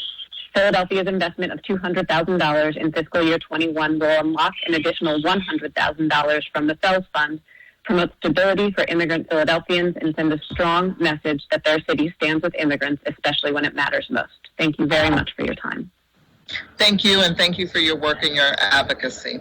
Matt, the next two. Hi, this is Nara Kalem. I was called to testify. Please proceed. Thank you very much for your patience. Hi, my name is Tanara Kalem. I'm an artist living and working in Philadelphia. I'm urging City Council to vote against ordinance number 200-287 and resolution number 200-307, which would gut municipal arts funding for this coming fiscal year. I am the lead facilitator of a small performance cooperative whose work has been made possible by the Philadelphia Cultural Fund, a fund that will not exist if the mayor's budget is approved. There is not a single artist I've worked with in the city whose practice has not been positively impacted by the Philadelphia Cultural Fund or the Office of Art, Culture, and the Creative Economy. I moved to the city because I knew that Philadelphia cares about its artists and does everything in its power to get them to stay here. I doubt that any of you would choose to pass a municipal budget that effectively closes the Office of Arts, Culture, and Creative Economy and shuts down the Philadelphia Cultural Fund, were we not facing this completely unprecedented public health crisis. So instead of spending time impressing upon you the importance of the arts, I will appeal to your economic shrewdness. The Philadelphia Cultural Fund and Office of Arts, Culture, and Creative Economy works not only with individual artists like myself, but also with organizations of all sizes. We're talking about a vast percentage of our city's workforce. By bringing Philadelphia's art budget down to $0, we are effectively shooting our economy in the foot. Without a municipal arts budget, we are taking away critical income that allows artists and arts organizations to make their impact on the economy. Artists will not be able to help you rebuild Philadelphia's economy without essential municipal support. We know that artists are creative and resourceful, but to take away Philadelphia's support of the arts diminishes the vital role that arts play in our souls and in our economies. Because city council members are creative and resourceful too, I know that they will be able to approve a version of the 2021 budget that supports life-sustaining services without sacrificing the arts. One of the reasons why I chose to live and work in Philadelphia is because I knew that I would not have to convince my leaders that the arts are life-sustaining too. Thank you for the time. Thank you so very much. We have about 6 or 7 people left. Matt's going to read the last 2 names. We're going to ask people to please pay attention and stay on cue. Matt, the next 2. Hi, my name is Charles Newkirk. Unknown participant is now exiting. Everybody's been jumping over me, but good evening. My name is Charles Newkirk. I work for Parkway for almost 42 years. I live in the Brewery Town neighborhood of the city of Philadelphia, and I rose through the ranks at Parkway from parking lot attendant to my current position as a director of operation. Thanks to Parkway and the parking industry, I've been able to purchase homes, put children through college, and to provide a decent living for my family. Additionally, I have over 100 employees that have also been able to earn a living because of this industry. We service customers from all parts of the city and outside of the city. They do it for work. They do it to conduct essential services here in City Hall and elsewhere throughout the city of Philadelphia. Our customers are diverse, and they have all types of stories as well. We need to be able to provide affordable parking rates for their parking needs. Because of these reasons, I'm in opposition of parking tax increase, bill number 200288. Thank you for your time. Thank you so very much. We had called you previously and you did not respond, but thank you for your patience and your time. Matt, can you read the next 2 names? Sure. Siobhan Gleason, Jonah Eaton. Unknown participant is now exiting. Can you hear me? Yes. Siobhan? Hello? Yes, this is Siobhan Gleason. Please proceed. Okay. I'm here to speak about Bill 200287 and 200307. I'm a part-time seasonal worker for the Free Library of Philadelphia. I've worked as an after-school leader in the LEAP after-school program for 2 years, and I'm among the hundreds of city workers who have already received layoff notices. LEAP is a free drop-in program that offers homework help. It also offers literacy, science, technology, engineering, art, and math programs for every student. Most importantly, though, LEAP serves as a safe space for kids and teens to socialize in a city where there are very often few such alternatives. LEAP helps ensure that libraries are not exclusionary spaces where children have to read quietly. With LEAP, libraries are welcoming spaces for children and teens, places where they can learn, explore, and play at their own pace, freeing other staff members to work with other patrons to apply for jobs and access other resources. One LEAP program I held in March was our teen anime club. Teen boys at the library had asked for a club where they could read manga and watch anime. I had no idea how popular the first meeting would be.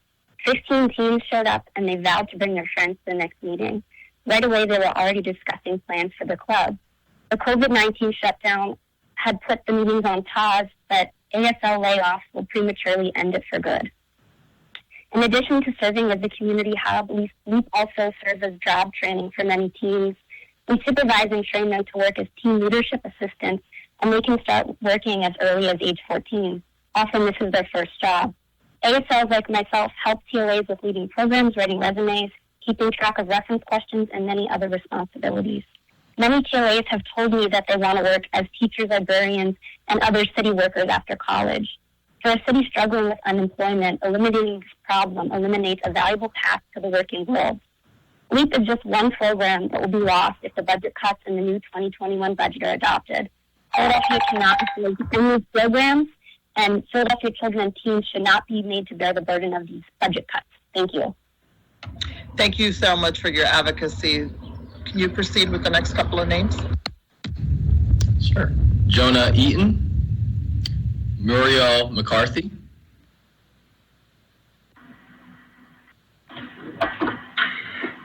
Good evening, Council President and Council members. Thank you very much for your time. My name is Jonah Eaton, and I am the supervising attorney of the Nationality Service Center here in Philadelphia, and I'm here regarding 200287 and 200307. I am asking you to restore funding to the Pennsylvania Immigrant Family Unity Project. This project is a response to the federal government's extraordinary hostility towards immigrant communities. Immigration and Customs Enforcement, or ICE, has ramped up arrests and sent unprecedented numbers of people into immigration detention to face deportation proceedings while detained. So in our area, that means the York Immigration Court housed inside York County Prison. And we know that about 70% of the immigrants at York do not have an attorney at their final hearing, where they will face a judge and ICE prosecutor alone. With Mayor Kenny and Council's leadership, we launched Pipe Up last year, and we have been busy. We've screened 125 detained individuals. We've taken on 44 as clients. Our attorneys have attended 52 hearings, and critically, we've secured release for 15 people, either by convincing the immigration judge to release them on bond or by winning the case outright. These successes would have been unthinkable without the assistance of a lawyer. I want to talk briefly about Jay. He's a Philadelphia resident, originally from Jamaica. He lived in the U.S. in legal immigration status since childhood with his mother, who's a U.S. citizen. And last year, he was arrested by ICE and taken to York to face deportation. He was terrified. Jay is gay, and in Jamaica, being an openly gay man can be a death sentence. Despite that, ICE argued that a minor prior conviction gave them the right to deport him despite his green card.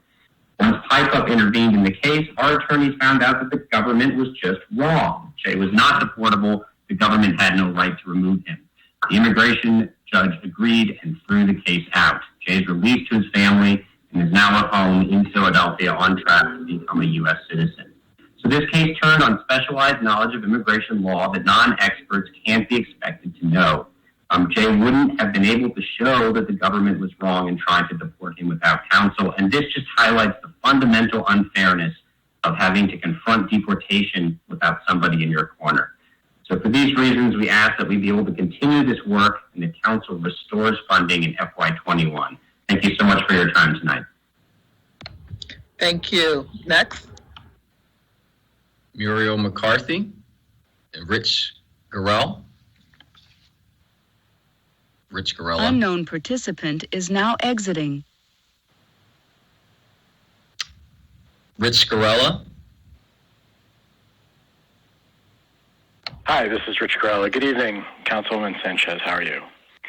Good. Proceed. Thank you for your patience. Sure. My name is Rich Garella, and I'm one of the co-founders of Protect Our Vote Philly. We may be the only callers tonight offering a way to bring money in. Commissioner Deely testified yesterday that the commissioners need more money because of various increased costs, and for the first time, she listed additional costs of the ES&S Express Vote Excel voting system, like paper ballots, testing, and high moving costs. There's also a huge new warehouse. These costs are high not just compared to the old machines, but compared to other new voting systems, and that's on top of a purchase price of $29 million, 3 times what Allegheny County spent. But only now, a year after the rigged procurement process, we start to hear about these costs. That's because the Commissioner's office is a budgetary black box. They don't want the people's representatives here in Council to understand just how much these machines will cost year after year. Meanwhile, the machines are failing to perform. They produced incorrect tabulations in Northampton. So Unknown participant is now exiting. Let's show our whole ballot on one screen, which was their big selling point. Dozens of them failed on Election Day in a variety of ways, and now half of them will be gathering dust, not just because of the pandemic, but because Pennsylvania is moving toward vote by mail. What a terrible investment that was. We could get that $29 million back, but the commissioners and the law department are fighting tooth and nail to make sure ES&S gets to keep it, even taking the vendor's side in lawsuits. They seem to be working for ES&S rather than for the people. The fact is, we got taken. And if we can get our money back, we should. $29 million would be a big help right now. So before giving the commissioners more money, I hope the members of council will ask them exactly what they need it for. And if they need money so badly, why not at least try to get that money back? Thank you. Thank you. Thank you for your advocacy. The next couple names, Matt? Scott McCarthy, Gloria Gilman, Sharon Strauss. Hi, my name is Scott McCarthy. I'm also associated with and work with Protect Our Vote Philadelphia. I am testifying today to request that no increases are made to the budget for the Office of the Philadelphia City Commissioners until such time as that office begins to operate in a more open and transparent manner. My particular concerns are with how the city commissioners have operated in bad faith with regard to their decision to purchase the ES&S EVXL voting machine, and how the commissioners refuse to address questions posed to them during their periodic sunshine meetings. The city commissioners steadfastly refuse to provide the public adequate time and opportunity to evaluate the EVXL voting machine versus alternative methods and machines, particularly in contrast to how other Pennsylvania counties provided their citizens this opportunity.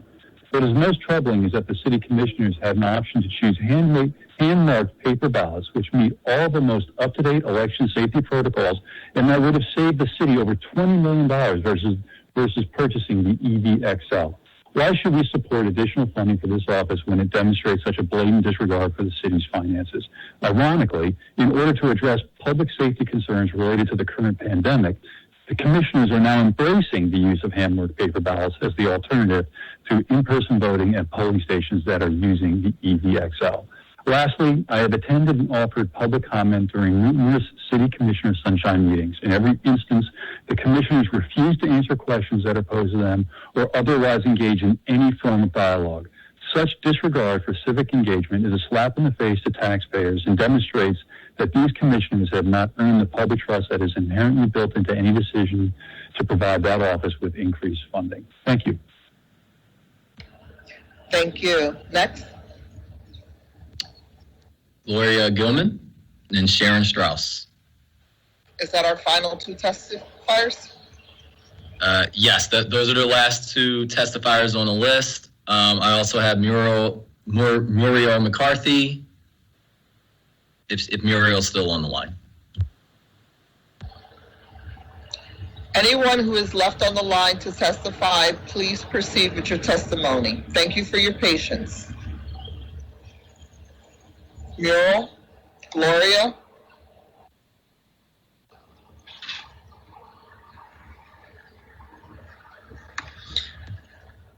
And a reminder to press *6 if you are still on the line.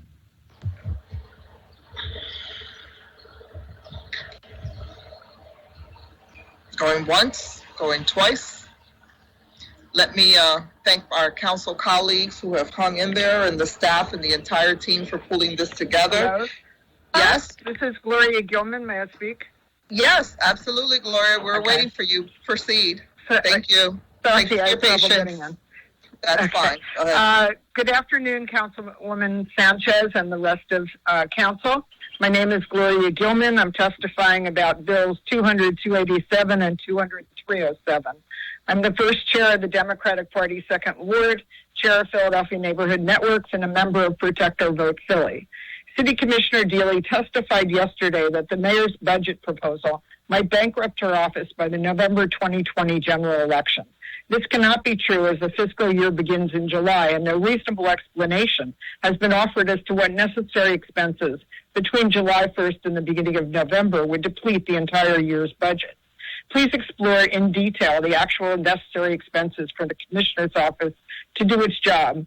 They've been in office without adequate oversight and have taken steps this past year to shield themselves further from public scrutiny by transferring many decisions formerly made by the commissioners in a public forum to in-house staff not subject to the Sunshine Act. You need to look carefully at what the Commission's actual required expenses are, as it was only yesterday when Commissioner Deely admitted that the newly purchased voting machines have added significant ongoing expenses in material shipping and labor costs. This should have been disclosed to you prior to allowing them to purchase such costly machines. Further, the machines have failed in numbers of ways to perform as promised. There have been and still are opportunities for the commissioners to void the purchase and maintenance contract. Instead, they've used city resources to fight to keep this contract despite the extreme expense and performance failures. The change in Pennsylvania law permitting no-excuse mail-in voting, enhanced by the public's awareness of how much safer it will be to vote by mail rather than in person, provided a missed opportunity to the commissioners to reduce their expenses. Voting by mail is much cheaper than purchasing and using the machines. Please consider the logical expenses of advertising, printing material, postage, and staff to scan the ballots versus all those expenses associated with the machines. Commissioner Deely has refused to provide paper ballots to be counted as regular, not provisional votes to voters who prefer at the polls to use them instead of touching the machines. This would in many ways contribute to saving lives of poll workers and voters and will save the machines from the dangers of disinfectant use. Commissioner Deely's inexplicable explanation is that Philadelphians vote on machines, and that's how it will be. We have a very important election coming in November. The commissioners need to think through, using public input, a plan for accommodating the likely increased interest in the election and need to be fully prepared by planning in advance all aspects of the mail-in and in-person election. This requires thought, but almost surely reduced expenses, with so many fewer in-person voters. Please require them to do a good, efficient, and transparent job at a reasonable cost to the electorate. Thank you. Thank you, Gloria. Once again, this is Muriel McCarthy. Hello. Okay, Muriel, you're going to be our last testifier. Thank you for your patience. Oh, actually, I'm still on the phone, too. This is Sharon Strauss, so hopefully I can go after Muriel. Okay, well, now that we know you're on board, thank you. Proceed, Muriel. Thank you. I'm Muriel McCarthy. I'm a Philadelphia resident and a member of Protect Our Vote Philly, and testifying regarding Bills 200-287 and 200-307. The city can correct a fiscal error made by the city commissioners and save taxpayer money by recouping and reallocating the $29 million the commissioners paid for a faulty voting system. The machines cost 3 times more upfront than the paper ballot system offered by the same vendor. Commissioner Deely justified this premium in exchange for a full-face ballot feature, which we didn't get. The machines also failed in Northampton, and in Philadelphia, we had well-documented problems with our machines. As a minority inspector for my district, I saw some of them and reported them to the commissioners. Commissioner Deely testified on May 26th that the machines will cause election chaos in November because the board, quote, will likely not have the funds to make it through fiscal year 21, due in part to, quote, multiple added costs created by the acquisition of the very machines that she chose. Missing from her testimony is any mention of COVID directly causing the commissioner's funding shortfall. Because Commissioner Deely won't tell us all the operating costs needed to support this overpriced, unreliable machine, City Council and taxpayers should not provide additional funding to the Board of Elections without requiring full transparency from the board. Council members, please get our $29 million back from the vendor. The vendor failed to deliver their product as promised, and the machines performed poorly. Use a small portion of the recouped money to acquire a safe voting system, then apply the remaining money to help our city during this health and budget crisis. Thank you for your time. Thank you for your advocacy. And now our final testifier. Please proceed. Your name for the record. Hello, this is Sharon Strauss. Can you hear me? Yes, we can. Please proceed. Thank you. Yeah. Yes. Thank you. Hi, thank you for having me. I am Sharon Strauss, a member of Indivisible Northwest Philly and Protect Our Vote Philly. I'm commenting on our commissioner's funding request. As you consider this request, note just some of what our Board of Elections has asked for and done since the budget hearings last year. It shows a history of wasteful spending, misleading statements, and a troubling determination to use a controversial voting machine, as well as blatant corruption. At the budget hearing last year, the commissioners quoted a cost of $29 million, which was up significantly from the $20 to $27 million they stated just a few months earlier when selecting the machine. In August, Comptroller Reinhardt reported that ES&S did not properly disclose lobbying in their bid, giving our Board of Elections a chance to cancel our contract and start again. Acting Board Members Campbell and Furlong ignored many public comments, asked to cancel, and read instead from a pre-written decision citing E&S lobbying arguments in favor of keeping the contract. 1 month later, Comptroller Reinhardt released a 28-page report documenting significant wrongdoing in procuring voting machines. Few highlights: Commissioners Dealey and Schmidt had years of undisclosed campaign contributions and help from ES&S developing their budget request. Meanwhile, Allegheny County, similar in size to Philly, approved a more secure hand-marked paper ballot voting system for about a third of what we're spending. A lawsuit filed in December seeks to decertify the Express Vote XL in PA, arguing that it violates the election code and state constitution. This case is still in the courts. If the suit is successful and the machines are decertified, the city would be able to change voting systems without losing a penny. The commissioners are not prioritizing safe voting and prudent use of funds. Council should not reward them with more funding. Thank you very much. Thank you so very much. Since we have no one else scheduled to testify or on our list, again, I want to thank all of the council colleagues who have hung in there. We've been here since 3 o'clock this afternoon. This is very important. It is a very difficult budget.